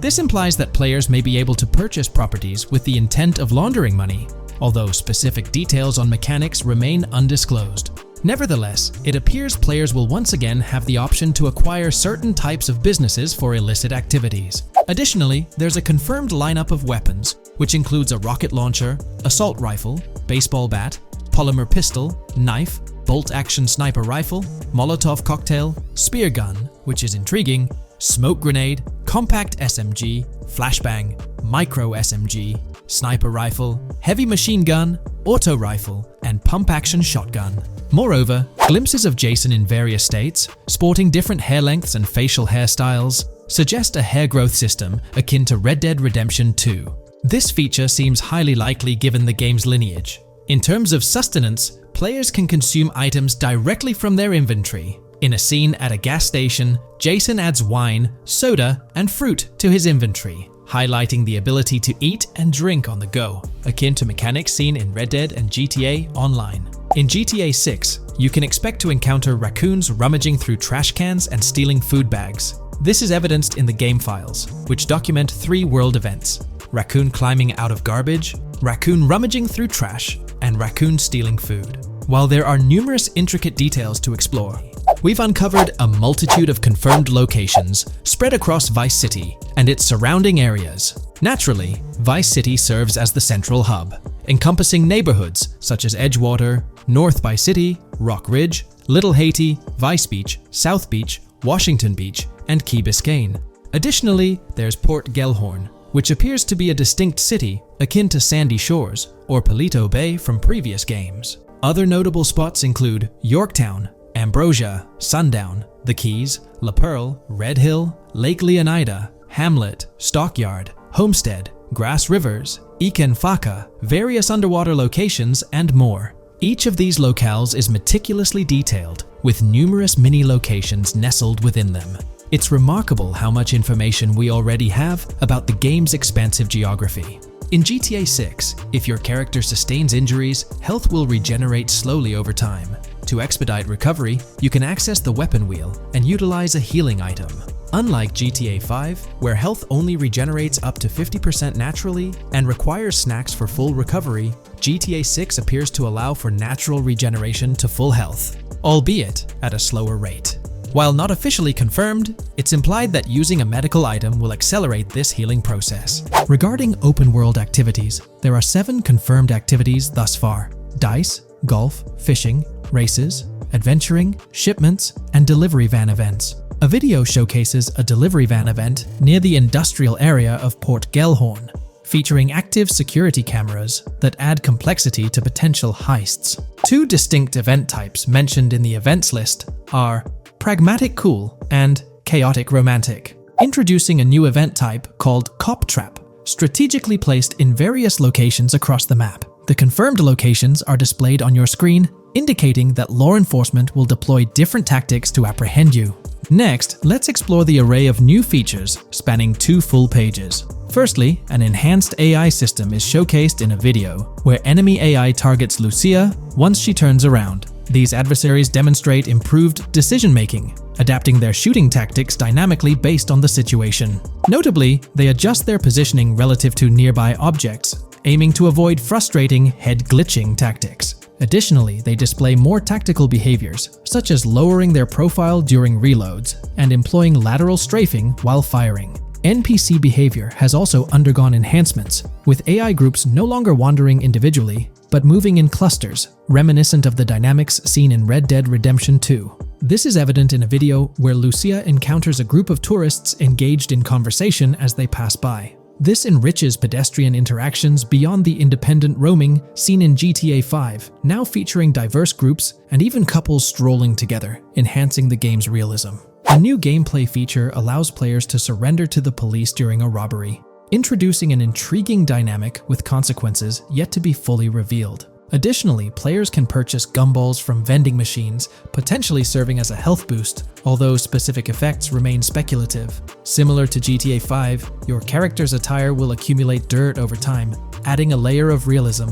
Hacking will also be a significant element, with Lucia seen carrying various hacking tools, though it's unclear if Jason will have access to these tools as well. Previous leaks suggested Lucia's role as the designated hacker, but further details will emerge in due course. Expect an enhanced car hijacking system in GTA 6. For example, the inclusion of an immobilizer bypass suggests that stealing luxury cars will be more challenging. Additionally, a tool called a Slim Jim will be used to unlock older vehicles, adding complexity to car theft. Moreover, events such as Steal Car in Progress and Steal Car Fail indicate potential complications during vehicle theft. Events like Carjacking Cat and Carjacking Advanced AI suggest further intricacies in vehicle-related activities. Finally, the document concludes with approximately 20 pages detailing locations found in leaks that correspond to real-world locales in Miami. This inclusion underscores the meticulous efforts put into crafting a rich and immersive game world. When we talk about the positive aspects of this partnership, it's essential to highlight the potential benefits that can emerge from Rockstar's newfound support for the modding community. One of the significant upsides is the acknowledgement of the brilliant and skilled developers behind the modding scene. For years, these developers have worked tirelessly to create unique and engaging experiences within the GTA universe. With Rockstar stepping into a collaborative space with CFX, there's an opportunity for a more symbiotic relationship. The infusion of official support could mean more resources, tools, and encouragement for modders to continue pushing the boundaries of what's possible within the GTA ecosystem. This collaboration might lead to innovative gameplay features, improved server stability, and an overall better experience for both players and content creators. Moreover, the recognition from a gaming giant like Rockstar could open doors for these modders in the industry. It may pave the way for potential collaborations, official partnerships, or even job opportunities within the gaming development sphere. This, in turn, could elevate the modding community to a more prominent and respected position within the gaming landscape.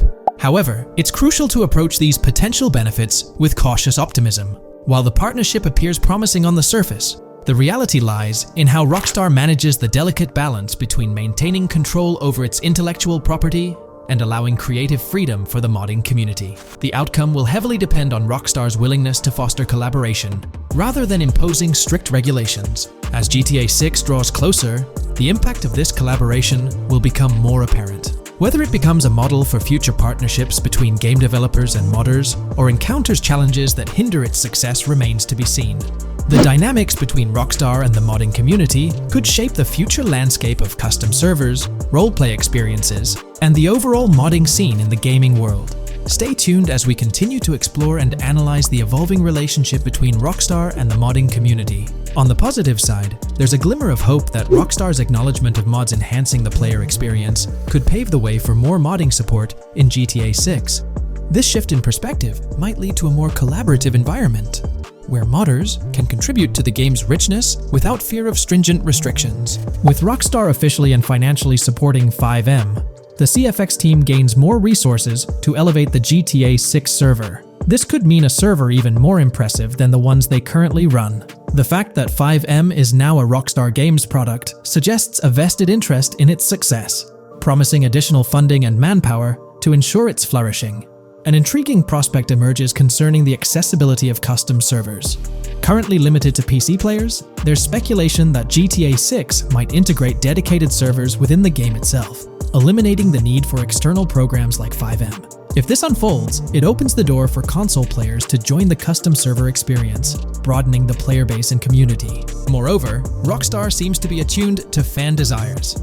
Despite a larger audience watching RP compared to those actively playing it, Rockstar appears committed to making improvements. Their intent to let custom servers thrive suggests a more fan-centric approach, acknowledging and catering to the desires of the gaming community. However, there are potential pitfalls to consider. The most glaring concern is Rockstar's inclination to monetize these servers. While the specifics remain uncertain, it's almost certain that some form of monetization, be it through custom server shark cards or a pay-to-play system, will be implemented. This could introduce a paywall, affecting the accessibility and enjoyment of custom servers for certain players. As we navigate through this evolving landscape of Rockstar's partnership with FiveM, the delicate balance between fostering creativity and implementing monetization strategies will determine the ultimate impact on the gaming community. Stay tuned as we continue to unravel the complexities of this collaboration and its implications for GTA 6 and the modding community. Let's unpack this a bit more. The whole monetization story got its moment in the spotlight during an earnings report where Take-Two CEO Strauss Zelnick spilled the beans. He essentially said, "If folks are messing around with our intellectual property, why not make a buck or two?" It's a straightforward business move, really. Taking a page from the unprecedented success of GTA Online, it seems like Rockstar caught a glimpse of how these free servers could turn into a money-making machine. Now, the potential downside of this situation lies in the realm of competition. Rockstar's got its A-team working on the custom servers gig. That means anyone outside the Rockstar circle trying to whip up something akin to FiveM is practically painting a target on themselves for a cease and desist. Let's face it, Rockstar might have eyed this strategic move with FiveM from the get-go.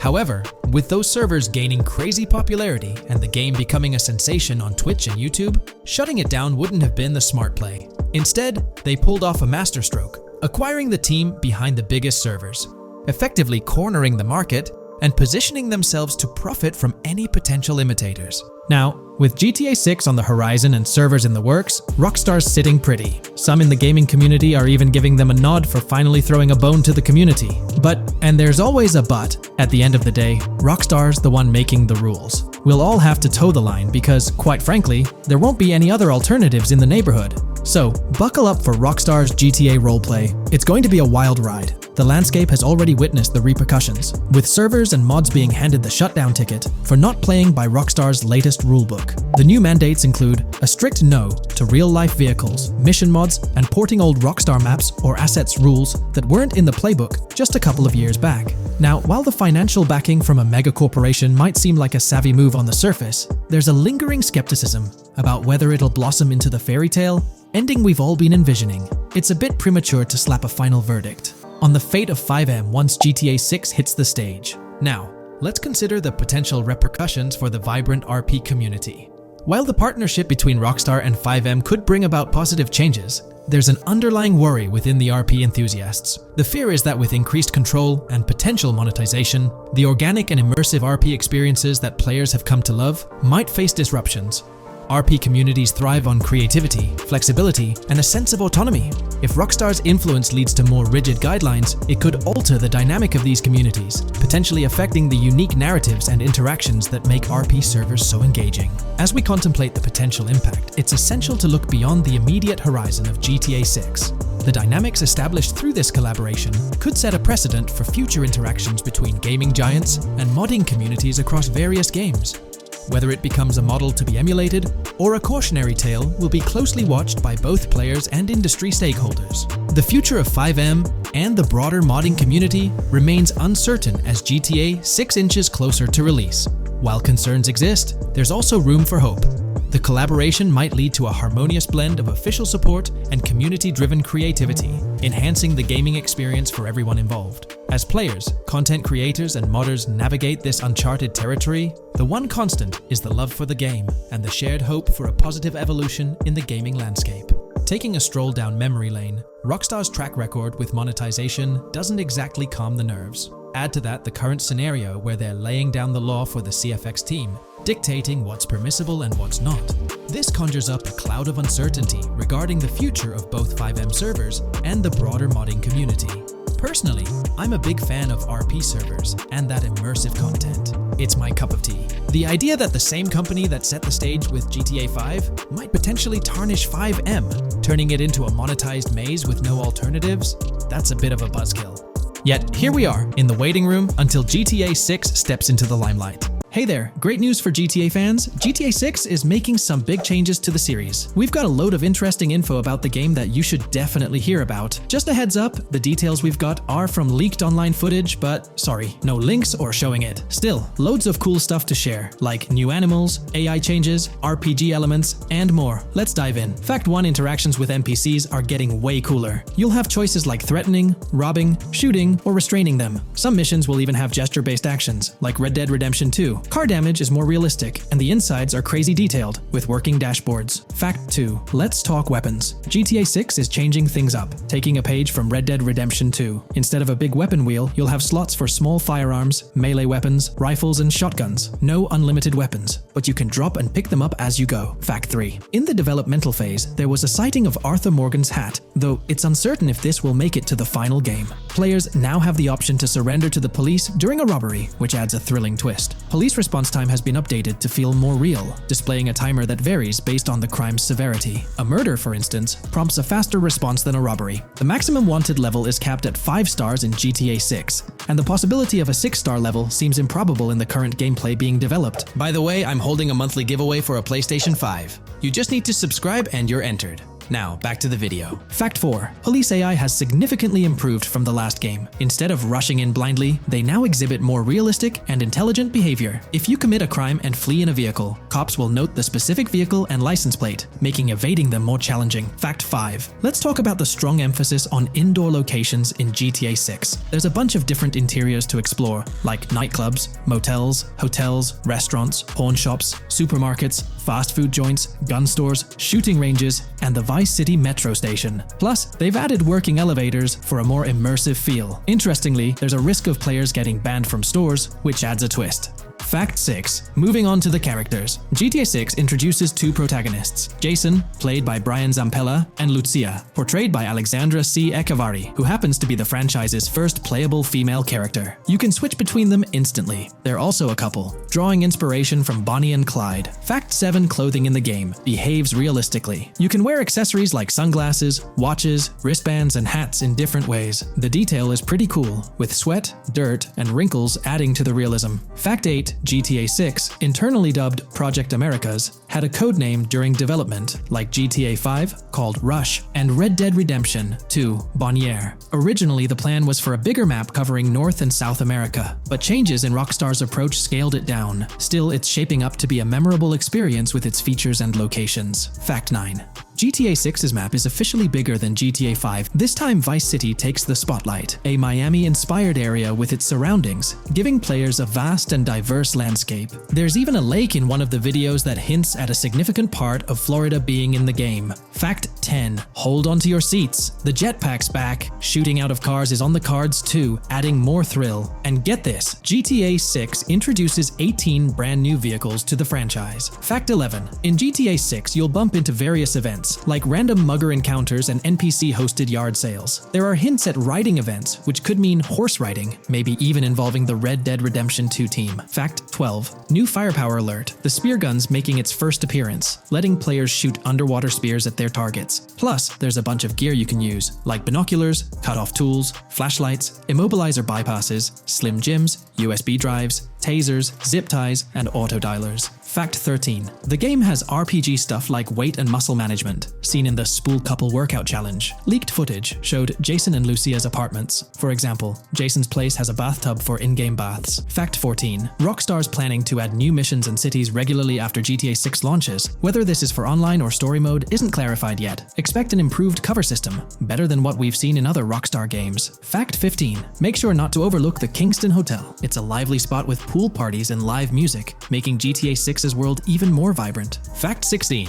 GTA 6 gets more interactive with working CCTV cameras that you can wreck. Be wary of cop traps, spots where cops wait to nab you, and be prepared for intense moments with dirty cop shakedown events. Fact 17. As part of the immersive feel, the game includes DUI sobriety tests, but it's unclear if they're for the player character or random NPCs. Rockstar's focus on detail shines, even with fully working gumball machines in the game. Fact 18. The gunplay in GTA 6 resembles what we've seen in Red Dead Redemption 2 and Max Payne 3. It might be worth giving those games a shot before GTA 6 comes out, if you haven't already. And activities? GTA 6 is loaded with options. From fishing and crazy golf to basketball, football, and soccer. There are gyms to work out in, a yacht club, and even a racetrack. Fact 19. Get ready for a modern-day setting, post-GTA 5 events. The game is meticulously detailed, recreating many Miami landmarks like a grand tennis court, a bustling football stadium, and a vibrant amphitheater. The map includes an airport and a functional tram system with an airport stop. And that's not all. The Florida Keys and a swampy region, the grass rivers reminiscent of the Everglades, are part of the game. Players can ride swamp boats in this area. Fact 20 weapons are diverse in GTA 6. You've got melee options like golf clubs, pool cues, crowbars,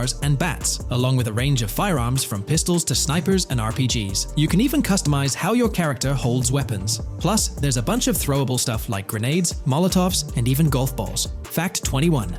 One major upgrade in GTA 6 is NPC behavior.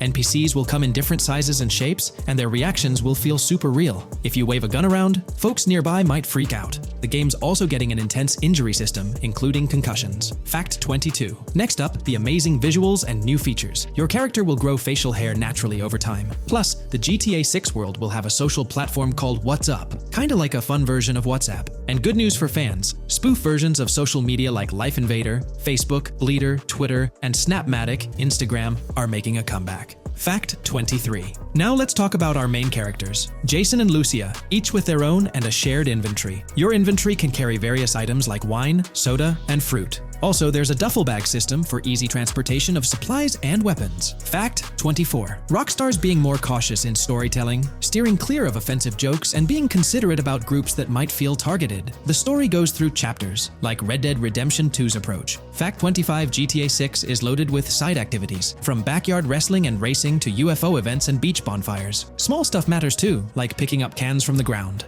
Jason and Lucia, the main characters, have special abilities similar to those in GTA 5. Fact 26. Jason and Lucia's safe house is a motel, a hub for their activities. The game's world has various street gangs, each with its own vibe. Characters have different personalities like romantic, cool, pragmatic, chaotic, and pragmatic cool. Fact 27. Gameplay tweaks in GTA 6 include the ability to zip tie NPCs for stealth elements, and the option to carry bodies, adding depth to stealth mechanics. Fact 28. Robberies are a big deal in GTA 6, ranging from big heists to smaller scores. You've got easy scores like hitting bingo body shops, burnout skirts at Cafe Caraway, clothing stores, food trucks, massage parlors, and more. And now, there's even the chance to rob shipping containers, which adds a whole new level of excitement. Fact 29 gameplay is stepping up. For the first time in GTA, you can crouch and go prone, bringing in some tactical vibes. RPG elements are also in, with hints about hunger leveling and animal interactions, adding depth to the game. Fact 30. Excitingly, the Malibu Club and Ocean View Hotel are back in GTA 6. There are hints at events like Lost at Sea Island Camp and Lost Plane, suggesting possible island scenarios like Guarma from an earlier game. Fact 31. While exploring, you'll meet loads of wildlife, alligators, bears, boars, dogs, snakes, raccoons, birds, frogs, bald cats, and rodents. You'll also spot symbols for plants and toxic waste around the game.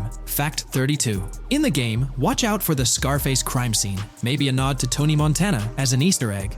There's also a murder mystery called Missing Tourists. Plus, spots for campers are scattered around, hinting at the chance of owning a camper van later. Remember, these details are from development footage, so they might change before the final release. Still, they give us a great peek into what Rockstar's cooking up for GTA 6.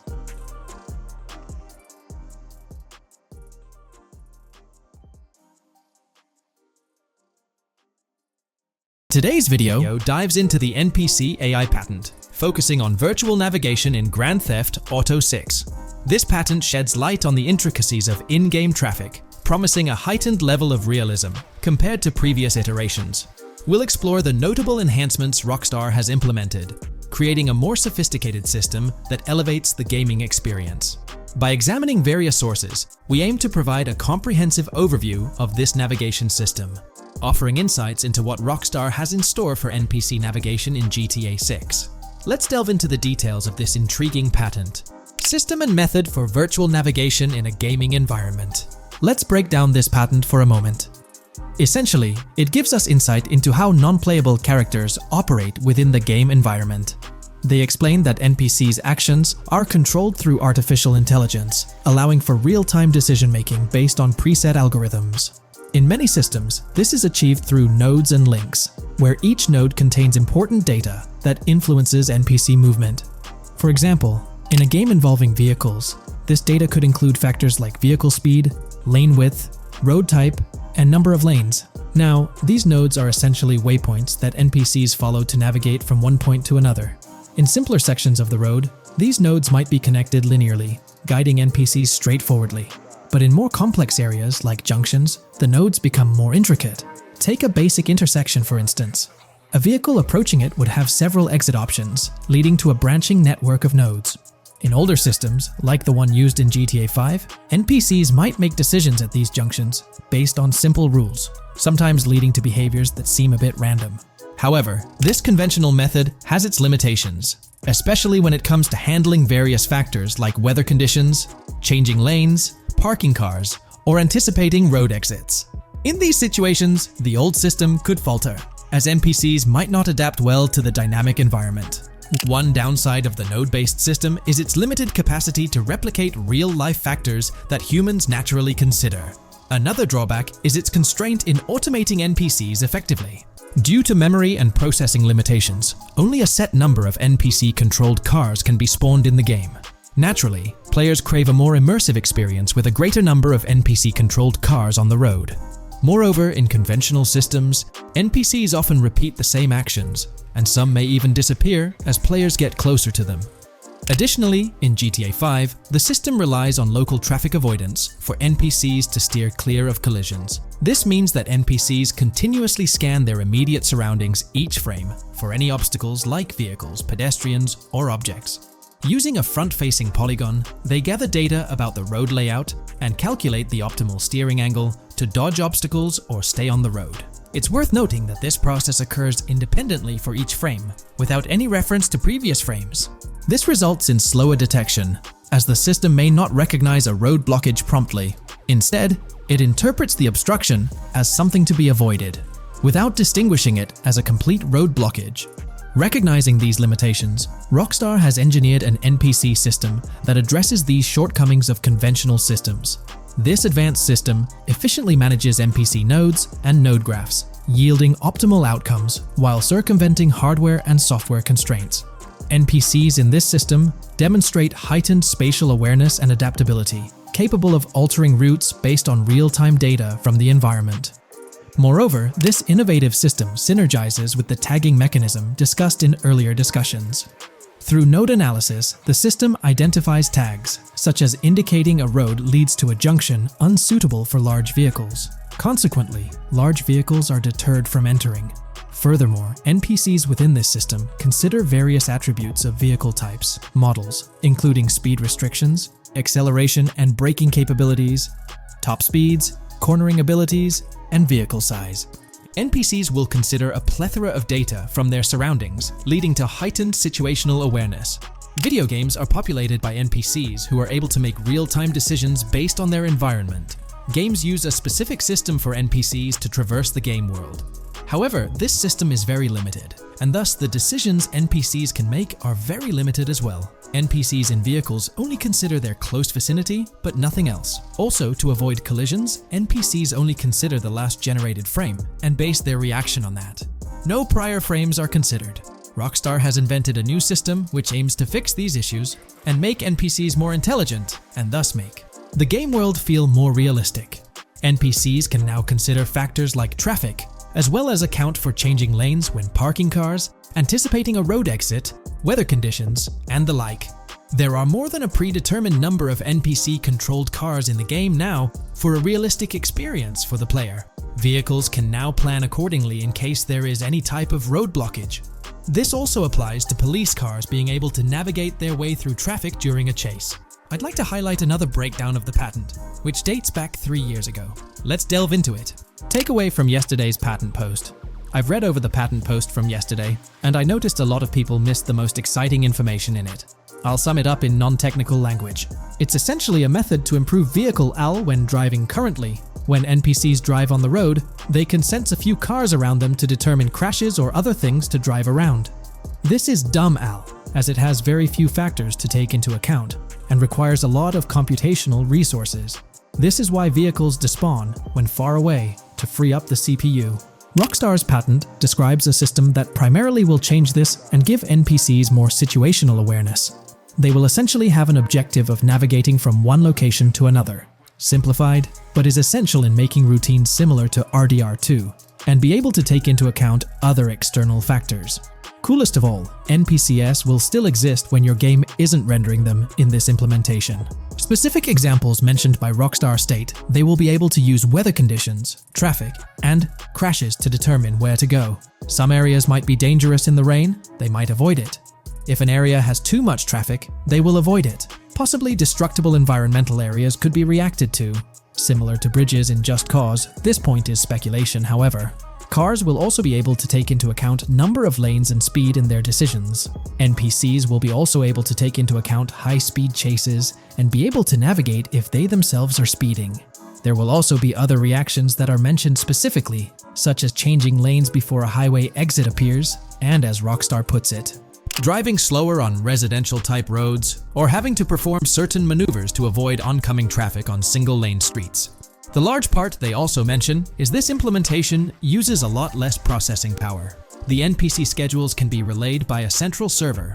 They could possibly use the console itself as well, and it doesn't require the same constant surrounding analysis. As previous Rockstar mentions, this will allow them to have denser traffic with the same resources. A large aim also seems to be realism. Rockstar's patent mentions realistic reactions to various factors as being the main intent. For example, NPCs will each have different driving ability levels based on the driver and the car.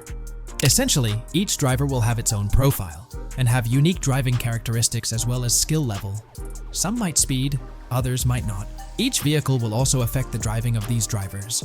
We're eagerly anticipating the debut of this new system in action in GTA 6. Share your thoughts in the comments section below. From 2022 and onward, a group of passionate GTA fans have been diving deep into GTA 6 gameplay leaks, and what they discovered was wild. Their mission? They're trying to map out the entire landscape of GTA 6 before Rockstar Games even releases the official game. And guess what? They're actually making some serious headway. This is all about the ongoing GTA 6 mapping project. So, how did this whole endeavor start anyway? It's an interesting story that not many folks are aware of. You see, there was a similar craze back when GTA 5 was announced. Back in 2011, a group of dedicated fans took it upon themselves to predict and sketch out the layout of GTA 5's terrain. How did they do this? By meticulously analyzing every single trailer that Rockstar Games dropped in the year leading up to the game's eventual release in 2013. The surprising part? When the game finally hit the shelves, a substantial chunk of what these fans had mapped out turned out to be surprisingly accurate. Sure, there were a few locations that were a bit inaccurate, like the military base being off and the dam placed in the wrong spot. Also, there were some variations in the overall shape of San Andreas, but considering they solely relied on Rockstar's official footage and had put in 2 years of work, their accuracy was pretty commendable. Now imagine this, if they could pull off that level of detail with just the trailers, think about what these enthusiasts could achieve with the leaked, under-the-radar stuff that slipped out prematurely. Plus, add in an extra year of combing through details and data. This mapping project is being led by a user called Dupzor, who is the project manager of this whole thing. On September 18th, 2022, when a massive leak dropped over 90 minutes of GTA 6 footage, the map enthusiasts went into full gear. While I can't exactly showcase the leaked content here, what really sparked the interest of the community were the coordinates embedded within the developer's HUD. These sneaky numbers revealed the exact whereabouts of the player concerning the game map. And let me tell you, GTA 6 fans wasted no time diving into this goldmine of information. With these coordinates in hand, the community went Sherlock Holmes mode, meticulously mapping out the game's terrain and identifying key locations. For instance, in one intriguing clip from the leaks, Lucia and Jason were caught in the act, robbing what seemed to be a Waffle House. This incident was marked by a simple white dot on their evolving map project. But it wasn't just a random dot, it was a significant clue. By cross-referencing the coordinates provided in this clip with other glimpses from the leaked footage, they managed to calculate the spatial relationships between different spots showcased in the leaks. This detective work allowed them to gauge distances and plot out the relative positioning of these places within the game world. However, it didn't stop there. The community didn't solely rely on leaked footage. They combined their detective skills with the official trailer and, using a blend of educated guesses and hard data, endeavored to include every conceivable road, building, and landmark featured in the GTA 6 map. The goal? To create a comprehensive and accurate representation of the game's virtual world based on all available tidbits of information. It's a fascinating process that demonstrates the dedication and passion of gaming communities in piecing together the puzzle of what to expect in GTA 6. Since the leaks hit, the GTA community has been on a mission, working tirelessly to piece together the game's map. Their focus has mainly been on sketching out the main areas, the cities, towns, and key landmarks. It's been quite a collective effort, with everyone trying to contribute and fill in the blanks based on whatever clues they could find. Then, the trailer dropped, and it was a whole new ball game. Among all the fast cars and flashy scenes, Rockstar slipped in a subtle surprise for the observant fans. After a few days of dissecting the trailer frame by frame, someone spotted it, a tiny image hidden in the bottom right corner of the ending screen. And guess what? It looked like a map snippet. Naturally, the community went into full detective mode. They put on their magnifying glasses and compared this mysterious map with the one they'd been building from the leaks. There were some similarities, especially with the layout of the right side and the presence of separate islands at the bottom, surrounded by water. But here's the catch. That image was pixelated to the max. It was like trying to figure out a puzzle with half the pieces missing. The lack of detail made it nearly impossible to confirm if it matched their map. This whole revelation sparked a heated debate among fans. Some folks started wondering if Rockstar deliberately threw this low-res map nugget to mess with their heads. Could it be that Rockstar is messing with the community, leading the GTA 6 mapping project into the wrong path? It's pretty odd for Rockstar to include this map, as it was deliberately placed. When it comes to safeguarding the details of their upcoming games, Rockstar is notoriously tight-lipped. So, when those leaks dropped in 2022, it really threw a spanner in the works for the company. It's kind of a déjà vu situation, considering a similar thing happened back when GTA 5 was in the spotlight. I can't help but wonder if Rockstar did this deliberately, as a deliberate move to shake things up and keep everyone guessing. But then again, we, the GTA fans, are pretty good at concocting theories out of thin air. Now, about that mysterious, highly detailed artwork nestled in the official wallpaper, that's what's really piqued my interest. It's like this odd piece that stands out from the rest, making me think it wasn't just randomly thrown in there. There's gotta be some intention behind it, right? The big question swirling around is whether it's a sly misdirection or a subtle clue for the savvy gamers. But honestly, we won't get any answers until the game hits the shelves, or maybe, if we're lucky, after another sneak peek in a new trailer. The GTA 6 mapping community dove headfirst into dissecting this artwork. But truth be told, there wasn't much to work with. So, they've been sticking to the stuff they can actually confirm. Oh, and those maps floating around, especially the ones from IGN and PC Gamer, they're more like creative interpretations. Think of them as speculative mock-ups cooked up by the mapping community based on their hunches and educated guesses. There's a whole lot of imagination at play there, but none of it has received the official stamp of confirmation. The GTA 6 mapping project might not be dropping any bombshells about unknown locations in the game, especially considering how the gameplay leaks already spilled quite a bit on what's in store. Now, the heart of this community effort lies in the finer details. They're all about pinning down the exact spots where these landmarks and locations are going to be placed within the game's vast world. However, let's be real here. They've barely scratched the surface, covering roughly just 10% of the entire map. Still, kudos to them for the tremendous effort and progress they've managed to make with what they have. What's confirmed though is that this map in GTA 6 is going to be an absolute beast, nearly double the size of the already sprawling map in GTA 5. They've made strides, particularly in fleshing out the Miami Beach region seen in the trailer, those gorgeous Venetian islands from the breathtaking aerial shot, and even narrowing down the location of Lucia's incarceration in the game. Looking ahead, this ongoing commitment over the coming years will gradually unveil more insights into what we can anticipate from the GTA 6 map. The anticipation is real, and it's fascinating to witness how this mapping endeavor will continue to shape our expectations for GTA 6. Looking at the timeline, it's pretty clear that both the completion of the project and the release of GTA 6 are still a considerable number of years down the road. But let me tell you, the dedication and hard work displayed by this community are nothing short of remarkable. Honestly, they deserve way more recognition for what they're doing. If you're keen on staying updated with the latest progress, or even lending a hand to this endeavor, I strongly recommend hopping onto the GTA 6 mapping community Discord. You'll find the link in the description below. These individuals have a monumental task ahead of them. But you know what? It's an incredibly intriguing project. Back in the days before GTA 5, I didn't even know something like this was happening behind the scenes. But now, as we patiently wait for 2025, every snippet of information or rumor about GTA 6 gets me all excited. And out of everything related to the game, I find the mapping community's tireless efforts the most captivating and commendable. A massive thank you to every single person contributing their time and effort to this project. I genuinely cannot wait to witness the final result of all their hard work.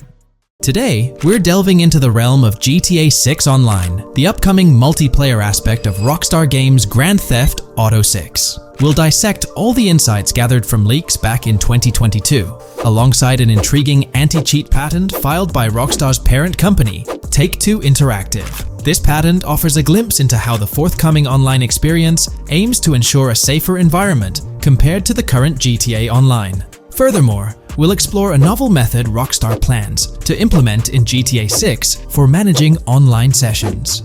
This innovation promises to infuse the expansive world of GTA 6 with a livelier atmosphere, enriching the player's immersion in its intricacies. Undoubtedly, GTA Online stands as a titan in the realm of multiplayer gaming.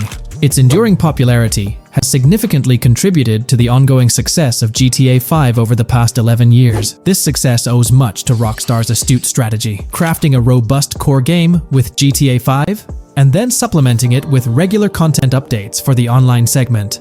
By continually introducing new weapons, vehicles, and attire, Rockstar keeps players engaged and motivated to accumulate in-game currency. As we eagerly anticipate the official unveiling of GTA 6, players are hopeful that it will address prevalent issues plaguing the current iteration. Chief among these concerns is the rampant presence of modders and cheaters, whose actions not only disrupt gameplay, but also pose security risks by unlawfully accessing personal data. To tackle this issue, Rockstar has devised a fresh approach set to debut in GTA 6. This method aims to bolster the game's security measures. The patent responsible for this enhancement is titled Method and Apparatus for Preventing Cheating in a Video Game Environment by Providing Obfuscated Game Variables. Filed by Take-Two Interactive, Rockstar's parent company, in 2019, this patent outlines a system and method aimed at curbing cheating within video game environments. By disguising game variables in memory, the patent seeks to thwart attempts by players to monitor and manipulate values such as health, ammunition, and in-game currency for unfair advantages. Traditionally, developers combat such exploits by encrypting, coding, or obfuscating the location of these values, alongside implementing integrity checks to detect unauthorized modifications. However, these methods have drawbacks, as they often impact game performance and inadvertently expose variable locations to savvy attackers. Rockstar's innovation lies in masking the whereabouts of these variables, offering a more robust defense against cheating in GTA 6's online. I won't delve into the technical intricacies, but essentially, Rockstar employs a clever and seemingly straightforward technique to conceal these values. This makes it considerably tougher for attackers to pinpoint their locations. While the concept of masking values may seem straightforward, its effectiveness in bolstering stability and enhancing security for the future online segment is paramount. Moving forward, let's turn our attention to the next patent, titled System and Method for Session Management in a Multiplayer Network Gaming Environment. Filed by T2 Interactive in 2021, this patent addresses disclosed are systems and methods for session management. The disclosed system allows for seamless merging and splitting of network sessions in a multiplayer network gaming environment. Seamless session management allows dynamic movement of players in a virtual world during gameplay without unnecessary loading and/or stalling. As the players in the virtual world move around, the management of active game sessions can be improved to affect a more realistic perceived population. In this patent, Rockstar highlights the crucial role of online components in the success of many games, citing GTA Online as an example. They emphasize the challenges of managing network technology and resources to create a vibrant virtual world. Traditional MMO games often face limitations in session management, with some opting for single sessions that may restrict the depth of content due to increasing player counts. Others utilize multiple sessions, which can hinder feasibility, especially in peer-to-peer exchanges like in GTA Online. To address these issues, Rockstar has developed a pioneering system for seamless session management. This innovative approach enables fluid splitting and merging of network sessions, allowing for a more immersive virtual world free from hardware and software constraints. Allowing players from different sessions, but in the same virtual area of the map, for example, to be merged into a single session. This allows players from previously different sessions to come across one another, thereby making the virtual world seem more populated. As an additional advantage, seamless session merging handles many network failures silently. In prior art systems, a player who loses network connectivity can be kicked out of a session and may not be able to rejoin because they are in a session by themselves. However, the Session Management System 100 allows for a disconnected player to exist in a session by themselves for a predetermined period before they are reconnected to the remaining players in the session or can be joined with another session. The method begins with monitoring a triggering event. In some embodiments, the triggering event defines when to merge two sessions or split a single session. For example, when the object, virtual players, are in the same session, move physically apart from another, the object by a predetermined virtual distance, this triggers the session management system to split the session into two different sessions. Likewise, if objects from two different sessions are within a predetermined virtual distance from one another, the session management system and merge the sessions to allow interaction between objects of the respective sessions. Other instances of monitored triggering events encompass various player and object actions, including changes in position or visibility, player entries and exits from the virtual world, and game-related activities like mission completions or tutorial beginnings. Rockstar's solution ensures seamless management of these events, preventing inconsistencies such as duplicated objects during session transitions. This approach accounts for factors like virtual geography, team management, networking resources, and social relationships to maintain continuity across sessions. For example, once a session is split, there can be two sessions, each with their own distinct copy of an object. Avoiding this split can avoid players that intentionally duplicate valuable objects to exploit virtual game economics. If these two sessions were to later merge, there can then be two identical objects in the same session. In this manner, the session management system advantageously avoids object duplication when two players are merged following a split. I trust that I've conveyed this information clearly. The implementation of this new system in GTA 6 promises to enhance the game's atmosphere, ensuring a more bustling world while maintaining a high level of detail throughout. Now, let's delve into what we've learned about GTA Online from the leaks of 2022. Multiplayer. In the bottom left in one of the clips, one can see there are 2 players in a 30-player lobby. This is because there are 2 slots for spectators, similar to GTA Online and Red Dead Online. There is also a reference to the script host. After that, there is a code which is either the session host or game master. Based on the information gathered, it seems probable that peer-to-peer connections and 30-player lobbies will make a comeback in GTA 6 Online. However, there's a twist in how sessions will operate, allowing for seamless transitions between them. Feel free to share your thoughts in the comment section about everything we covered in today's video regarding GTA 6 Online. Today's video will delve into the latest iteration of the GTA 6 mapping endeavor. The developers have expanded and refined the GTA 6 map significantly, making it the most comprehensive fan-made project to date. It incorporates all available data from leaks and the initial official trailer. We'll explore the recent updates to the map and conduct a fascinating comparison between the current GTA 6 map and those of previous GTA games. Additionally, we'll examine a fan-created satellite view of the GTA 6 map, along with the inclusion of Tommy Vercetti's mansion spotted in the trailer.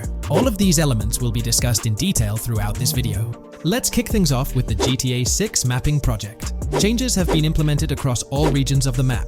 To ensure we cover everything comprehensively, we'll begin our tour from the northwest and work our way down, addressing each modification along the journey.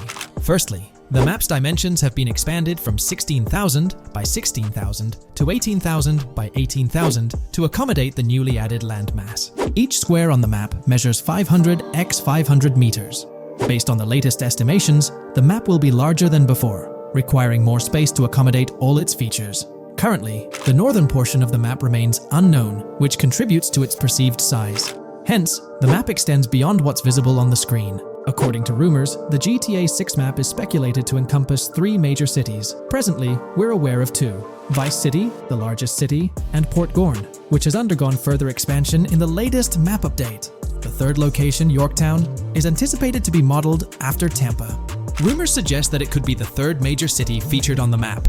However, at present, there's limited information available about it in the leaks. The only indication we have is a sign displaying New York Tune within Port Gorn. Regarding Port Gorn, details are scarce apart from its name and general location. It's positioned north of Fort Killorn and east of Yorktown. Moving on, we encounter Hank Hill, one of the notable elevations in the game. Despite Florida's predominantly flat terrain, Rockstar has incorporated hills sporadically to diversify the landscape. Adjacent to Hank Hill are the Domed Hills, another series of elevated areas. Notably, the border of a river is highlighted in orange, indicating speculative terrain. Nonetheless, it appears to be situated in the vicinity of Red Hill, a small town positioned near Lake Leonida. The largest body of water, Lake Leonida, sits approximately at the map's midpoint, drawing parallels to Lake Okeechobee in real life.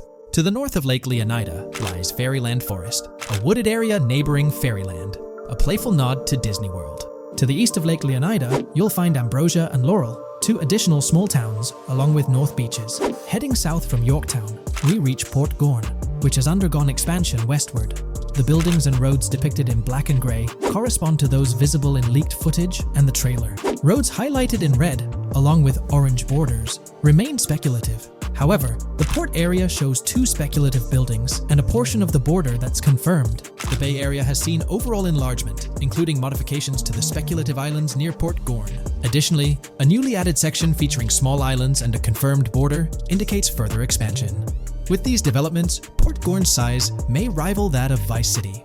It might not match Vice City's scale, but it could rival, if not surpass, GTA 5's Los Santos, which is remarkable, considering it's our 2nd city on the map. Additionally, the confirmed borders of Port Goro have been adjusted based on new evidence. The remaining areas in Port Goro largely remain unchanged. We still have Han Waffles Diner, surrounded by its buildings and structures, along with Port Gorn Motel, Gorn Bluff, the Pawn Shop, Port Gorn Raceway, Port Gorn Airfield, and the United State Prison. Belleville and Econfina remain situated near Vice City. Now, focusing on Vice City itself, much of it retains its layout from the previous map update. We observed the increasing density of the map, particularly with the Stockyard and Crossdown area now filled in, along with the hotels in the Vice Beach area. The proximity of the buildings to one another is quite striking, Additionally, the buildings on Pelican Harbor Island remain consistent with the previous update. However, there's been a recent discovery. I'd appreciate your thoughts on this matter in the comments below, as it could potentially be significant if confirmed. According to this viewer, they claim to have identified Tommy Vercetti's mansion in the trailer. They're referring to this specific mansion situated on the middle island, directly behind the enormous yacht. It bears a striking resemblance to his iconic abode, raising the possibility that it could indeed be the one. However, it's challenging to make a definitive judgment, since it's nighttime in the footage. It could simply resemble it, but it's difficult to confirm. Nevertheless, it would be fantastic if it indeed makes a return in the game. The recent update brought significant changes to Vice City, particularly with the Vice City port. This is where the scene featuring the bolt shot from the trailer takes place. Now, we have a clearer understanding of its entire border, with some buildings identified. There are 2 speculative buildings, along with some confirmed ones. The bridges have been updated, and there have been adjustments to the speculated Raya Way. Furthermore, the FLP Solar Amphitheater has been relocated northward based on new evidence. The Vice City International Airport metro station has also undergone updates, aligning with new information from leaks. Notably, the airport now appears more complete, with an additional hangar. These encompass all the changes made to Vice City. Now let's shift our focus to the Grass Rivers, as they've also received updates. The speculative landmass along the west coast has been adjusted to accommodate the map expansion. Notably, the Lake SLW waterway now connects to the Grass Rivers, providing insight into the potential appearance of this swampy region on the map. A scene from the trailer showcased the Airbolt, a vehicle likely used for traversing these areas. Hamlet remains in its original position, serving as a parody of Homestead. It's interesting to note the location of the Shaka Shed, situated in the middle of the Grass Rivers, reminiscent of the shacks seen in Lemoyne in Red Dead Redemption 2. This suggests that this area may draw inspiration from its counterpart. Furthermore, I anticipate hunting to be quite intense in this region, given the presence of alligators, snakes, and lizards. The diverse wildlife, particularly at night, is bound to create a thrilling atmosphere. Additionally, changes have been made to the Gator Keys and the surrounding islands, as observed in the trailer. More specifically, there have been additions to speculative locations, such as Bird Key, based on new evidence. Additionally, some speculative areas across the map have been updated. That wraps up the analysis of the latest version of the GTA 6 mapping project. It'll be intriguing to see how closely it aligns with the actual map. Moreover, let's delve into a fascinating comparison between this latest version and all the other maps in the GTA series. Take a look at this comparison. On the left side, you'll find the latest version of the GTA 6 mapping project. Above it, there's the map of North Yankton from GTA 5. To the right of the North Yankton map, you'll see the island of Copico from GTA Online. Next to Copico, there's the GTA 5 map. Below that, we have the GTA 4 map. Below the GTA 4 map are the maps of Liberty City and GTA 3. And finally, at the bottom, there's the map of GTA San Andreas. One of the first things I noticed is how compact the GTA 4 map appears compared to others. Despite its small size, it boasted greater density than the GTA V map. Streets were closely packed, and every inch of space was utilized efficiently. Anyone who's played GTA 4 can attest to the unparalleled density of its city, brimming with intricate details. I anticipate a similar level of density and attention to detail in the GTA 6 map. Considering the vastness of the GTA 4 map, despite its modest size, I expect the density in GTA 6 to match, if not surpass, that level. Even though GTA 6 is already approximately twice the size of the GTA 5 map, the addition of intricate details will make it feel even more expansive. Now, let's examine a comparison between the old GTA Vice City map and the latest version of the GTA 6 mapping project. The old Vice City map has been superimposed onto the new one, allowing for a visual comparison of the two. What caught my attention was the size of the GTA Vice City map, which is quite substantial. However, in GTA 6, improvements are expected across the board. There will be more buildings, positioned closer together, enhancing the overall design and creating a denser environment. I also wanted to discuss a map that's been generating a lot of buzz within the community. Someone utilized images from Google Maps to supplement the mapping project. This method offers a clearer perspective on how the game's environment might appear in terms of scale and layout. While this representation may exaggerate the city's size with an abundance of buildings, it provides insights into the length and layout of highways, which have been overlaid with speculative areas. Additionally, looking at Yorktown, despite the lack of details, its size hints at the potential scale of both Yorktown and Port Gorn. Furthermore, the top portion of the map may resemble the depiction, although details remain uncertain. Considering the vast array of features such as multiple airports, cities, small towns, mountains, hills, and swamps, it's evident that GTA 6's map is poised to be the most impressive in the series. There's little doubt that it will set a new standard. In today's video, we're delving into the character creation aspect of Grand Theft Auto 6 and exploring how in-game NPCs will be generated. We'll take a look at a recent patent filed by T2 Interactive, the parent company of Rockstar Games, which sheds light on the character creation process within the world of GTA 6. The patent reveals details about a new system developed by Rockstar Games, designed to streamline character creation and leverage the capabilities of current generation consoles more effectively. As game worlds grow in size and complexity, filling them with diverse and compelling characters and environments becomes increasingly challenging. Artists are tasked with creating every individual in-game object, from characters to buildings and interiors. As these worlds expand, the computational and design efforts required also increase. However, Rockstar Games has once again demonstrated innovation by developing a system that optimizes the rendering of 3D objects, ensuring efficiency without compromising on detail. This system addresses the challenges posed by the ever-expanding scope of game worlds. The patent we're examining in this video is titled System and Method for Game Object and Environment Generation. This video takes a deep dive into the generation of building interiors and characters within the expansive world being crafted by Rockstar Games. The patent starts off by providing an overview of how objects function within 3D spaces, as explained by Rockstar. Objects used in 3D graphics, often called assets, are a combination of geometry data, for example, the 3D model, and data for textures associated with the geometry data. An asset may be formed of one object, or it may be a composite object made from a combination of objects. The objects that form a composite object may in different contexts be used as independent assets unrelated to the composite object, or they may always be used as a subset of a larger object. They've provided an intro to how 3D objects function in games, aiming to help us grasp the workings of their latest invention. Persons of skill in the art will recognize that many different sorts of assets, such as vehicles, can be made from collections of subcomponents. For example, one aspect of the game might require a room, say a dining room. That entire dining room could be considered one game asset, but it will likely be created from several other assets, such as a table, chairs, dishes, glasses, wallpaper, flooring, etc. The glasses and chairs are independent of the larger dining room asset. As another example, a virtual person in the game, such a background character in a scene, would also be an asset. A person asset might be made up of a number of interchangeable objects, such as legs, a torso, arms, a head, etc. Because the person is made up of interchangeable objects, a variety of different persona sets can be made by mixing and matching different constituent parts. But a body part like a torso might always be used as a subpart of a larger body object. Prior art systems generally include libraries of game assets. The systems and methods of the present disclosure add a metadata layer to these game asset systems and provide modified development and game architectures to take advantage of the new metadata layer. This metadata layer includes tags that are added to the object in order to provide useful descriptors. In a preferred embodiment, these descriptors are completely free-form and without context. This allows developers to specify information about objects as needed without having to be locked into a rich pre-configured schema.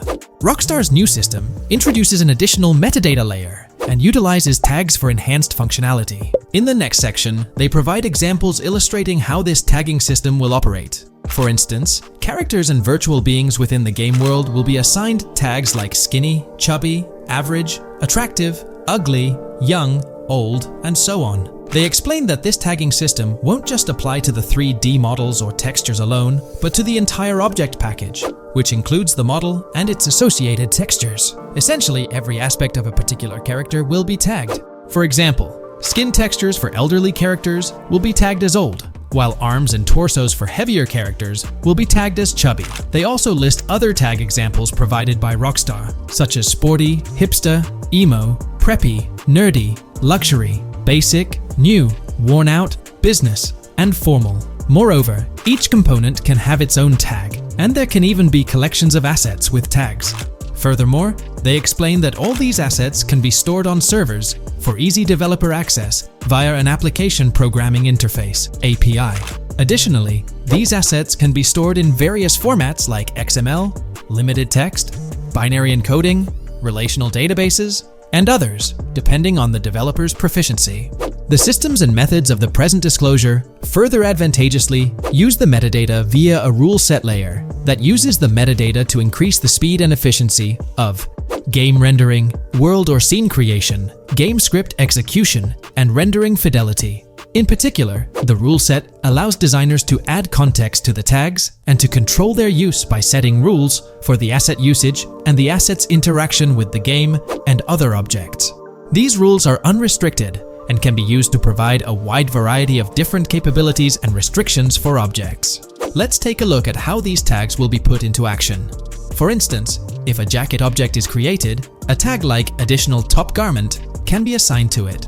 Then, during gameplay, certain rules might search for this specific tag to identify objects like jackets. Furthermore, in a cold setting, the character's health stat may decrease at a slower rate because the character stays warm with the additional top garment. Moreover, the additional top garment tag could enhance rendering efficiency. For instance, if a character wears a shirt underneath a jacket, the shirt occupies memory space. Since the shirt is mostly covered by the jacket, Rockstar plans to replace the full shirt with a smaller texture, only containing the visible parts under the jacket, thus conserving memory. The combination of tags and the rule set can also be used advantageously for procedural generation of game objects and environments. For example, a game scene could be created in a game script by calling assets based on tags, rather than calling the assets explicitly. For example, if the game scene called for virtual characters in a movie theater, the game designer could simply specify a need for predetermined X number of characters with casual dress.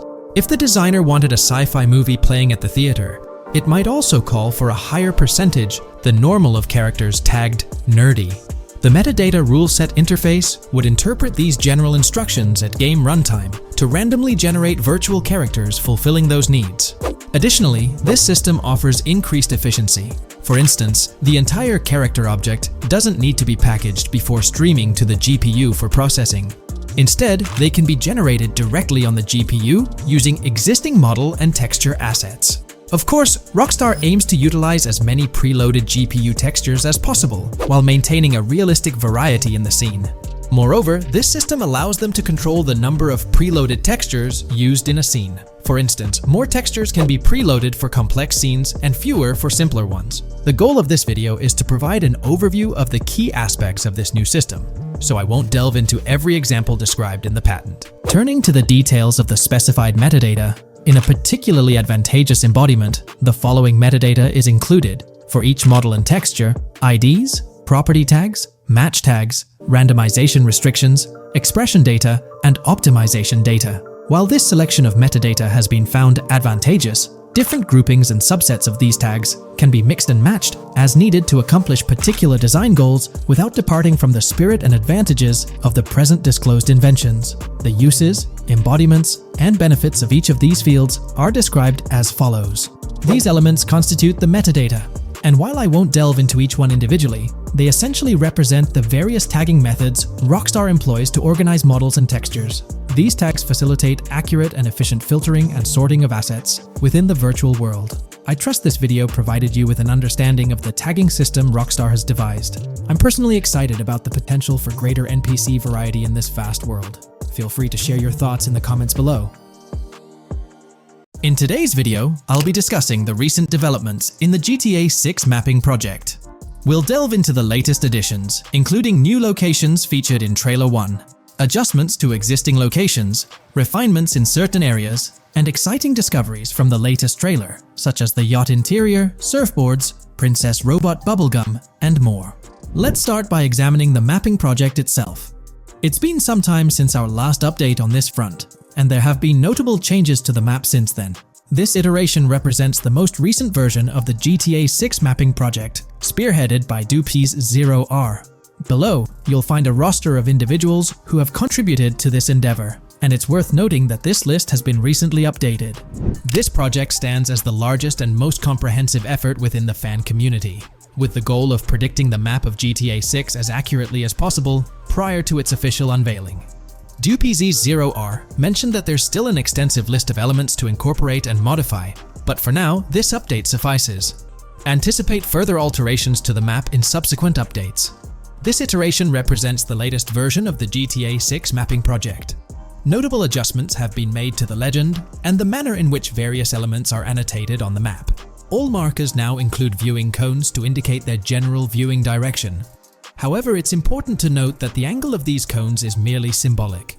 Additionally, speculative location markers have been updated with red outlines to differentiate them from non-location markers. Furthermore, coordinate markers now display their corresponding clip names for easier identification. Changes have also been made to the naming conventions in the key section. For instance, you'll notice that the markers now include the names of the clips they are derived from. Let's delve into the alterations specific to Vice City. The angles of Rock Ridge and Stockyard have been tweaked to align with calculations/evidence and to better match the coordinates. By observing the outlines, you can see that both the Rock Ridge and Stockyard areas have been subtly adjusted, ensuring a more cohesive layout. There's a noticeable improvement in alignment. A notable update to the map is this section here. Previously, absent features have been incorporated from the edges of one of Rock Ridge's mini-maps, and adjustments have been made to the water's edge in that vicinity, now depicted in dark green to indicate the genuine boundaries of this section of the Vice River. Additionally, several buildings in the Rock Ridge area have been identified, including the Rock Ridge Community Research Center, Miami Police Department, Venture Apartments, Orange and Pink, 7071 Warren Thacker Manor, inspired by Martin Fine Villa, Palace Cafe and Diary, all sourced from leaks. Furthermore, there are two speculative markers outlined in red, representing locations from the trailer. One in Rock Ridge is speculated to be the Hammer Hamlet Ladies location, while the other marks the high roller scene from the trailer. You can find the timestamps for both scenes on the map. Updates have been made to the route of the I-404, incorporating new evidence. This includes adjustments in Vice Beach and the positioning of the road near Rock Ridge. Notably, there have been alterations to the highway section near the airport. Additionally, speculative terrain and building positions in Washington Beach have been revised to align more closely with the evidence. Changes have been made to the shapes and locations of the Ritz-Carlton Bal Harbour, Akoya condos, and Jade Ocean condos. Furthermore, alongside the speculative road and landmass in the Bayfront Heights area, the Y Vice City and Gate/Continental hotels have been included in the Vice Beach vicinity. Additionally, several minor adjustments and fixes have been implemented. Regarding the Vice Beach area, there have been additions of new buildings supported by recent evidence.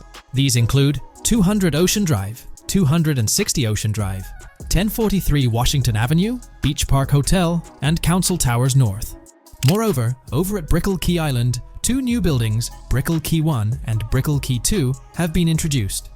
Additionally, corrections have been made to the names of the Tequesta Point locations, accurately reflecting their respective positions. Now, let's shift our focus away from Vice City. Firstly, an error regarding St. Joseph has been rectified. Previously labeled in purple, it should have been marked in red to signify that this name hasn't been confirmed in the leaks, but is either speculative or based on real-life data. Moving westward towards Port Gellhorn, there have been notable additions to the leaked industrial area opposite the state prison, along with improvements to the prison itself. Several speculative structures, highlighted in red, including a water tower and industrial buildings, have been incorporated, along with a cell tower across from the prison. Heading south to the Keys, significant improvements have been made. Adjustments to the landmass near the camera location, where the shot with the Dodal seaplane occurs, have been made based on speculative evidence. An airbase/runway has been added, along with guard booth and barriers visible in the trailer. Additionally, two speculative buildings marked in red, as well as the speculative Naval Area Station, have been included. That wraps up all the updates to the GTA 6 mapping project. Share your thoughts in the comments below. There have been some significant changes with this update. But now, let's shift our attention to the discoveries made in the trailer. I also wanted to touch on these findings in this video. This marks the initial Reddit post. In the GTA 6 trailer, you can see through the yacht windows and see the interior even though it's very far away. However, in GTA 5, you can't at all see the interior even from close up. We will probably get inside the yacht and maybe even houses, or at least see inside it. In the shot of the Venetian island, it's evident that there will be a high density of yachts. It seems that the boats will be easily accessible, and based on the leaked shot featuring Jason on a boat from 2022, it's probable that players will have the freedom to enter, drive, and explore yachts like the catamaran seen in the opening scene of the trailer. Now, on to the next discovery, surfboards. Know a lot of people been talking about surfing, and while there's still nothing indicating it being an interactive minigame, surfboards are in-game and seen in the trailer. Surfboards were in 5, but only on the tops of certain cars, and a few static ones at the beach. What do you all think? Will surfboards act as decorations like they were in 5? Or will it be a fully fledged minigame? Personally, I'm not fully convinced yet, but if NPCs do have actual schedules/lives, I can't see things like surfboards just being static, especially at the beach. My guess is we'll see NPCs bring their own items to and from the beach, including surfboards, but the interactiveness is still in question. From the leaks, there hasn't been any information indicating that surfing will be an interactive activity in the game. Nonetheless, there have been numerous articles discussing this possibility, like the one mentioned here. Major GTA 6 leak allegedly hints at surfing to debut in series. The upcoming GTA 6, officially untitled, leaks are becoming more frequent and interesting, with a recent one revealing that the upcoming title will include new water sports, such as surfing. According to a report by the Dexerto gaming website, a leaker named Alix Venturas revealed on Twitter that Rockstar Games plans to improve the water physics in Grand Theft Auto 6 and will introduce several water-based activities. While the gaming studio has not officially commented on the leak, players are convinced, given that Grand Theft Auto 6 will almost certainly feature Vice City, a fictional version of Miami, Florida, known for its beaches and water activities. However, it's important to note that these rumors haven't been confirmed by either the official leaks or the trailer. It remains to be seen whether these surfboards will merely serve as decorations. Now, on to the next and final discovery I'd like to highlight in this video, which might just be your favorite. Princess Robot Bubblegum is confirmed to be in GTA 6. Just like the Righteous Slaughter game series, Princess Robot Bubblegum is seen on a shirt, and will most likely return with more episodes. The series originally appeared in The Ballad of Gay Tony, and again with more episodes in GTA 5, making this the third appearance. If you haven't been keeping up with the latest news on GTA 6 in the past year, you might be surprised to learn just how much information has surfaced. Let's bring you up to date. Here's a rundown of everything we currently know about GTA 6. First, let's talk about the game engine. Developers have made significant tweaks to the Euphoria physics engine, enhancing ragdoll physics and overall game physics compared to GTA 5. Additionally, they're incorporating lighting and skybox systems akin to those seen in Red Dead Redemption 2, promising improvements like volumetric clouds and better lighting effects. Notably, leaks also hint at advanced weather systems, with heavy fog making an appearance, a feature less prevalent in GTA 5. Moving on to characters, while the main protagonists are Jason and Lucia, leaks have unveiled additional character names. Alongside Dre, who's distinct from Dr. Dre, there's Sam, a friend of Dre, and others like Kai, Wyman, Billy, Tit, yes, that's the name, Zach R.B. Shaw, Vicky, Iris, Shanice, Booby, and YJ. Surprisingly, we even have details about their heights in the game, with Lucia standing at 5'3" inches and Jason at 6'1". Wait, regarding the setting, we know of 3 different gangs in Vice City: San For San, a Haitian gang, the Guardia Brothers, and the far-right militia. These details paint an exciting picture of what to expect in GTA 6. We're also privy to a variety of items and tools in GTA 6.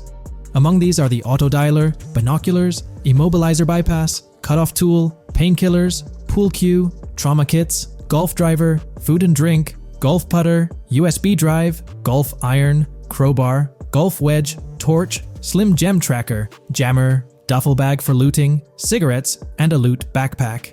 Furthermore, there's a confirmed list of weapons including a rocket launcher, assault rifle, baseball bat, polymer pistol, knife, bolt-action sniper rifle, Molotov cocktail, spear gun, which is intriguing, smoke grenade, compact SMG, flashbang, micro SMG, sniper rifle, heavy machine gun, auto rifle, and pump-action shotgun.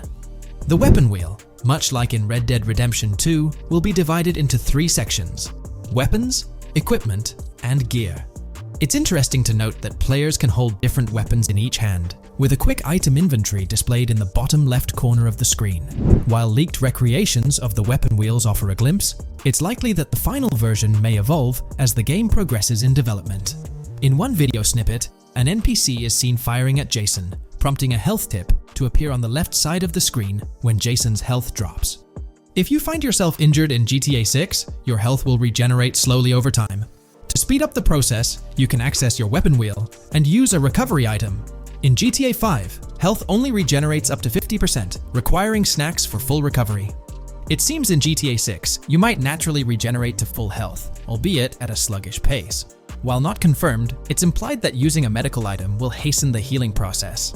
As for open-world activities, there are 7 confirmed ones so far: dice, golf, fishing, races, adventuring, shipments, and delivery van events. One video reveals a delivery van event near Port Gellhorn's industrial area, where security cameras are active, adding a layer of challenge to potential robberies. Speaking of which, robbery events are highlighted, notably the Hank's Waffles heist, where Jason and Lucia execute a daring robbery. Other clips suggest Jason possesses an ability allowing him to perceive through walls.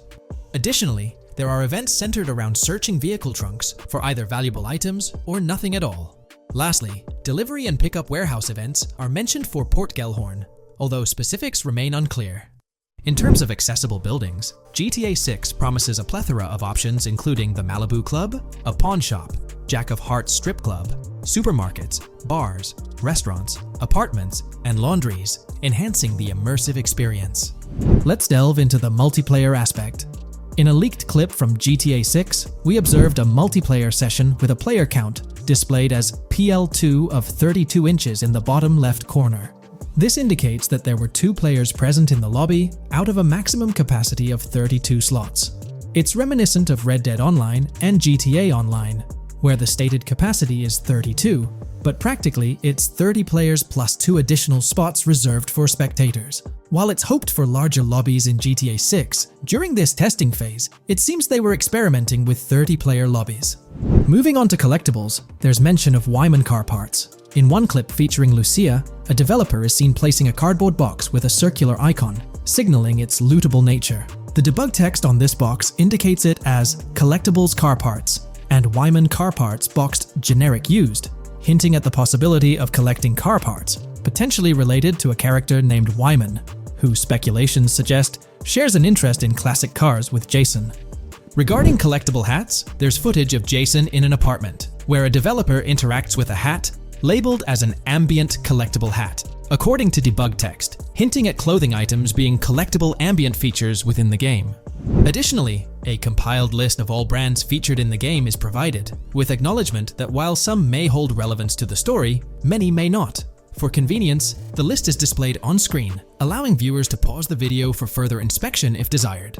Now let's explore the array of confirmed animals in the game. We'll encounter snakes, seagulls, skunks, raccoons, alligators, wading birds, squirrels, southern leopard frogs, crayfish, lizards, skunk apes, pigeons, opossums, and whales. While these are the animals confirmed thus far, it's likely we'll encounter even more upon the game's release. These are just the ones we're aware of currently. Additionally, numerous new mechanics have been uncovered. You'll have the ability to walk while in cover, a long-awaited feature allowing players to go prone, marking a first in GTA gameplay. Loot bags will enable the storage of additional loot, and dropping and picking up weapons will be possible. There's a new under fire animation where characters cover their faces during combat, along with the option to self-revive after taking heavy hits. Other notable mechanics include the ability to switch shoulders while aiming down sights, grappling during fistfights, and the introduction of buddy comms and a buddy ping system. This system, likely shared between protagonists Jason and Lucia, remains intriguing, with its full functionality yet to be revealed. Additionally, a new cover mode is introduced, altering the way shooting from car windows is executed. Characters will now fully exit the window, enabling full 360-degree shooting. Moreover, there's a new ability system, possibly exclusive to Jason, allowing for a form of wall perception. Whether Lucia will possess this ability remains uncertain.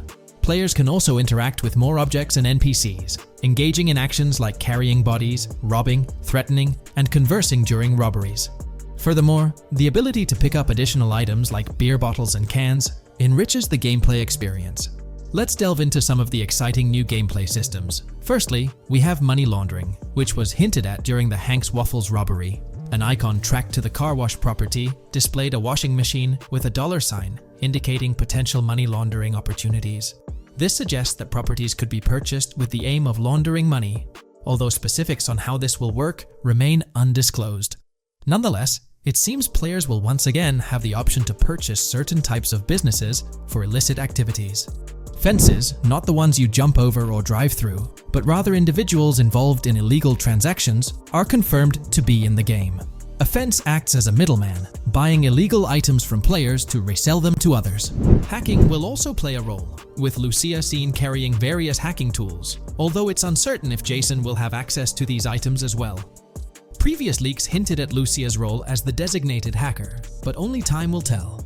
Pragmatic, cool, and chaotic romantic are different event types mentioned in the events list. Players will also have the ability to command the other character during a robbery.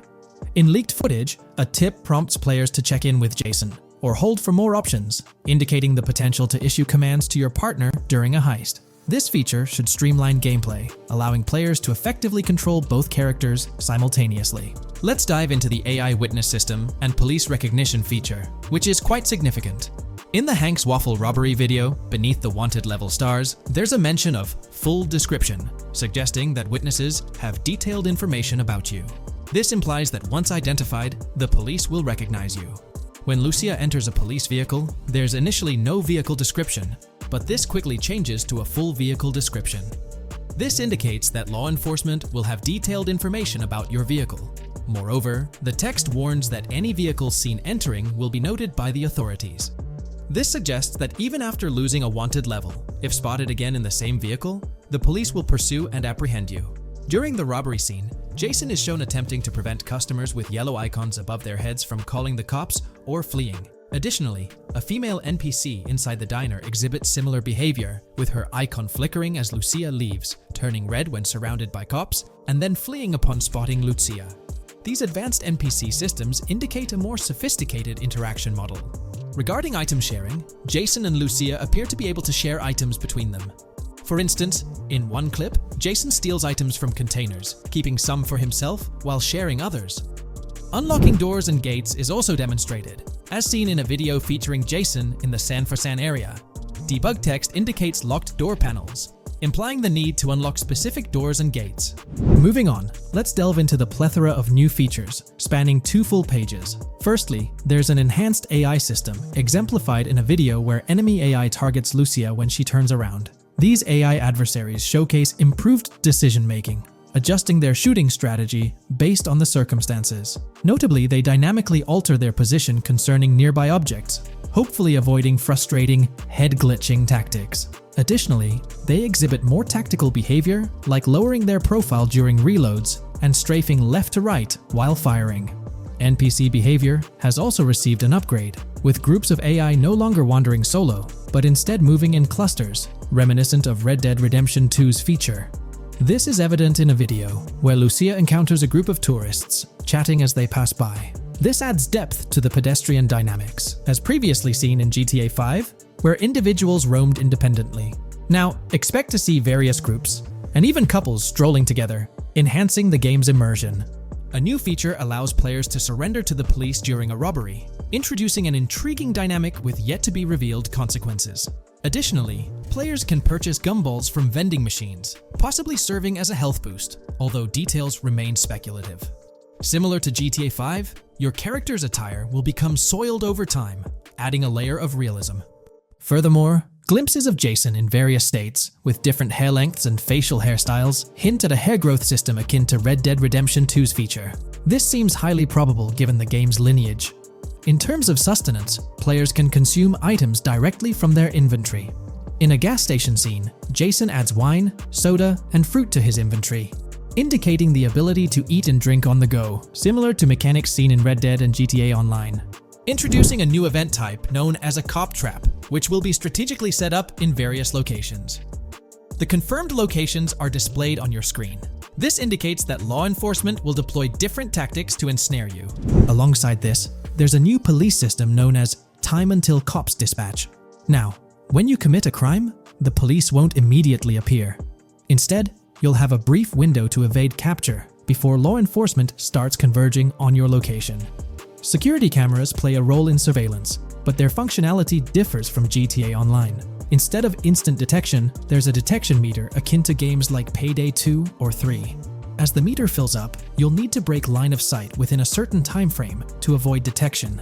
Players will also have the ability to restrain NPCs, primarily through zip ties, as seen in leaked footage. This feature adds a new layer to robberies, allowing for more control over the situation.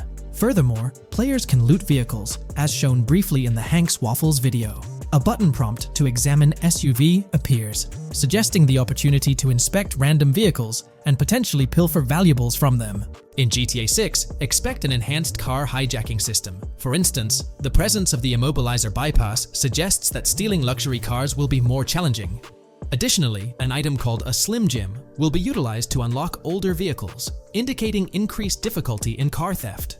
Moreover, there are events that allude to the possibility of failing to steal a car, with distinct scenarios like Steal Car in Progress and Steal Car Fail, showcasing potential mishaps. Two intriguing events, Carjacking Cat and Carjacking Advanced AI, hint at further complexities in vehicle-related activities. The game boasts improved vehicle damage and handling, evident in clips where car crashes exhibit more realistic effects, such as front fenders splitting apart and car hoods bending realistically. Furthermore, car interiors now feature a functional GPS and waypoint system, enhancing the immersion, especially in first-person driving. Additionally, players have the option to enter a car from the passenger seat, adding a touch of realism to the gameplay experience. Considering these details, it's evident that GTA 6 prioritizes intricate design elements, as evidenced by the meticulous attention to detail throughout the game. In GTA 6, expect to encounter raccoons scouring through trash cans and pilfering food bags. This is evident in the game files, where 3 world events, Raccoon Climb Out of Garbage, Raccoon Rummage Trash, and Raccoon Steal Food B, are documented. While there are numerous intricate details to delve into, if you find this level of detail intriguing, you can find more information in the provided link below, specifically on pages 19 and 20. As for sound design, it's no surprise that sound will be more realistic in GTA 6. Weapon sounds are crisper and more authentic, with increased volume for a more immersive experience. Additionally, the impact of bodies hitting the floor will have a deeper thud, creating a more visceral effect. Police sirens will reverberate off buildings and environmental elements more realistically, while the sound of items will vary depending on the surroundings. For instance, if you're in a shipping container, sounds will echo more, adding depth to the auditory experience. Overall, these sound enhancements aim to emulate real-life scenarios more accurately, contributing to the game's realism. A while back, there was a significant leak revealing a plethora of potential world encounters, random events that occur as you navigate the game world. I've displayed these on your screen, and while I won't go through each one, you'll notice they're quite fascinating. From parking disputes to donut burnouts, protests, and even someone getting a concussion, these events add depth and realism to the world of Vice City. It's truly exciting to imagine strolling through such a dynamic environment where something is always happening. Take a moment to review them if you like. They're quite impressive. Moving on, we have an extensive list of every confirmed vehicle slated to appear in GTA 6, sourced from both the game files and leaks. I covered these in detail in a previous video, so I won't repeat them here. However, I've provided them on your screen for your reference. If you're interested in exploring the full list yourself, you can find them on page 30 of the document. We've got a plethora of confirmed locations scattered throughout Vice City and its surrounding areas. Naturally, Vice City serves as the main hub, but within its bounds, we'll find neighborhoods like Edgewater, North Vice City, Rock Ridge, Little Haiti, Vice Beach, South Beach, Washington Beach, and Key Biscayne. Additionally, there's Port Gellhorn, which seems to be a distinct city akin to Sandy Shores or Paleto Bay from previous games. Other notable spots include Yorktown, Ambrosia, Sundown, The Keys, La Pearl, Red Hill, Lake Leonida, Hamlet, Stockyard, Homestead, Grass Rivers, Ikanfaka, underwater locations, and more. The attention to detail extends to each of these locales, with various mini-locations nested within them. It's astounding how much information we already have about the game's geography. Moving on, the community has endeavored to piece together a map of GTA 6 based on the coordinates and locations gleaned from leaks. This rough map outlines Vice City at the bottom right, with Port Gorn positioned on the left. The top section of the map remains a bit mysterious for now. Nonetheless, this preliminary map looks incredibly promising, and anticipation for exploring its intricacies is palpable. Finally, the document wraps up with around 20 pages detailing places found in the leaks that align with real-world locales in Miami. This inclusion further underscores the meticulous efforts poured into crafting a rich and immersive game world.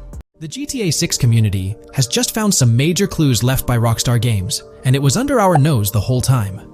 GTA 6's Trailer 1 revealed a ton of new things about the game off the bat, but recently, there's been even more developments that show off the GTA 6 main character story, Lucia. We learn a bunch of new things about her background, so if you're not interested in potential spoilers, this may not be the video for you. This information is directly from Rockstar Games, so this is the real deal. So getting into the details of Lucia's jail cell, let's focus on those newspaper clippings. I'll do my best to zoom in and enhance the image, but there are two distinct white clippings with black text. One of them appears to have a portrait, and I can only speculate that it might resemble a modern-day wanted poster. This could be showcasing the story of Lucia's alleged crime, accompanied by an image like a visual representation of what she's accused of. It's almost akin to a wanted picture that you'd find in a newspaper. This phenomenon isn't unheard of in real life.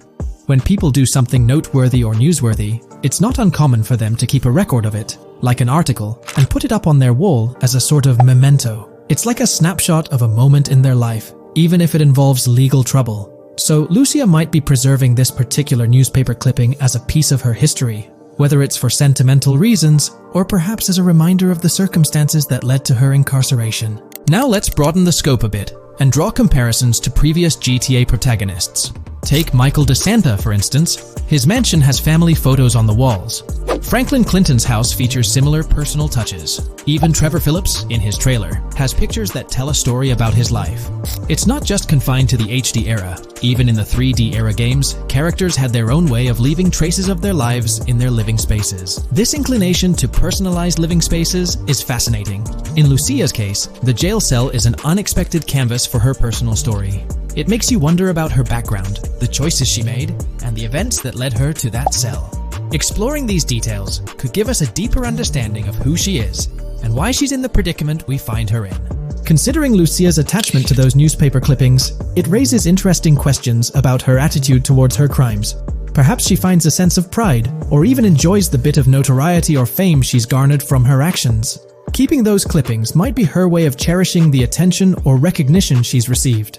The prospect of spending a substantial amount of time in prison also suggests that it could involve more than just a brief cutscene, but potentially a series of missions within the jail environment.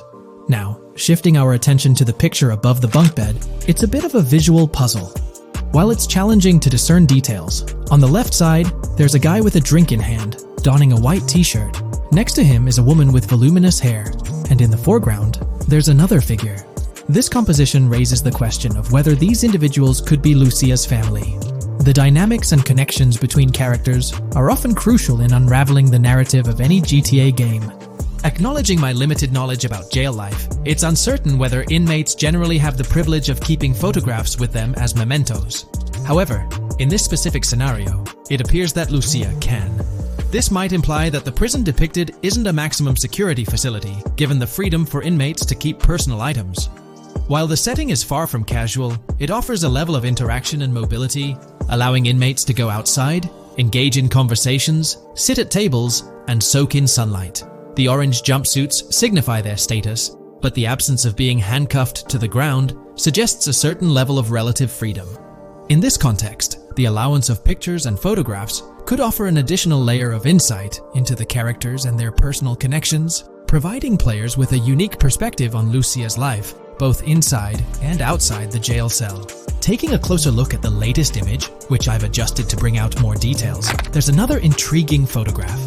A guy in an orange shirt catches the eye, positioned alongside two women on the right. The one on the left appears to be sporting a hat and sunglasses, although discerning whether any of them is Lucia remains challenging. They could very well be family members, close friends, or simply individuals from her social circle. Amidst all the uncertainty, Lucia seems notably fixated on reflecting upon her actions and the community's response. Beyond this, it's evident that Lucia maintains a distinct connection with a specific group of people, as indicated by the presence of their pictures in her jail cell. It's not just about her individual experience. There's a shared history captured in those photographs, hinting at relationships that go beyond the confines of the jail cell.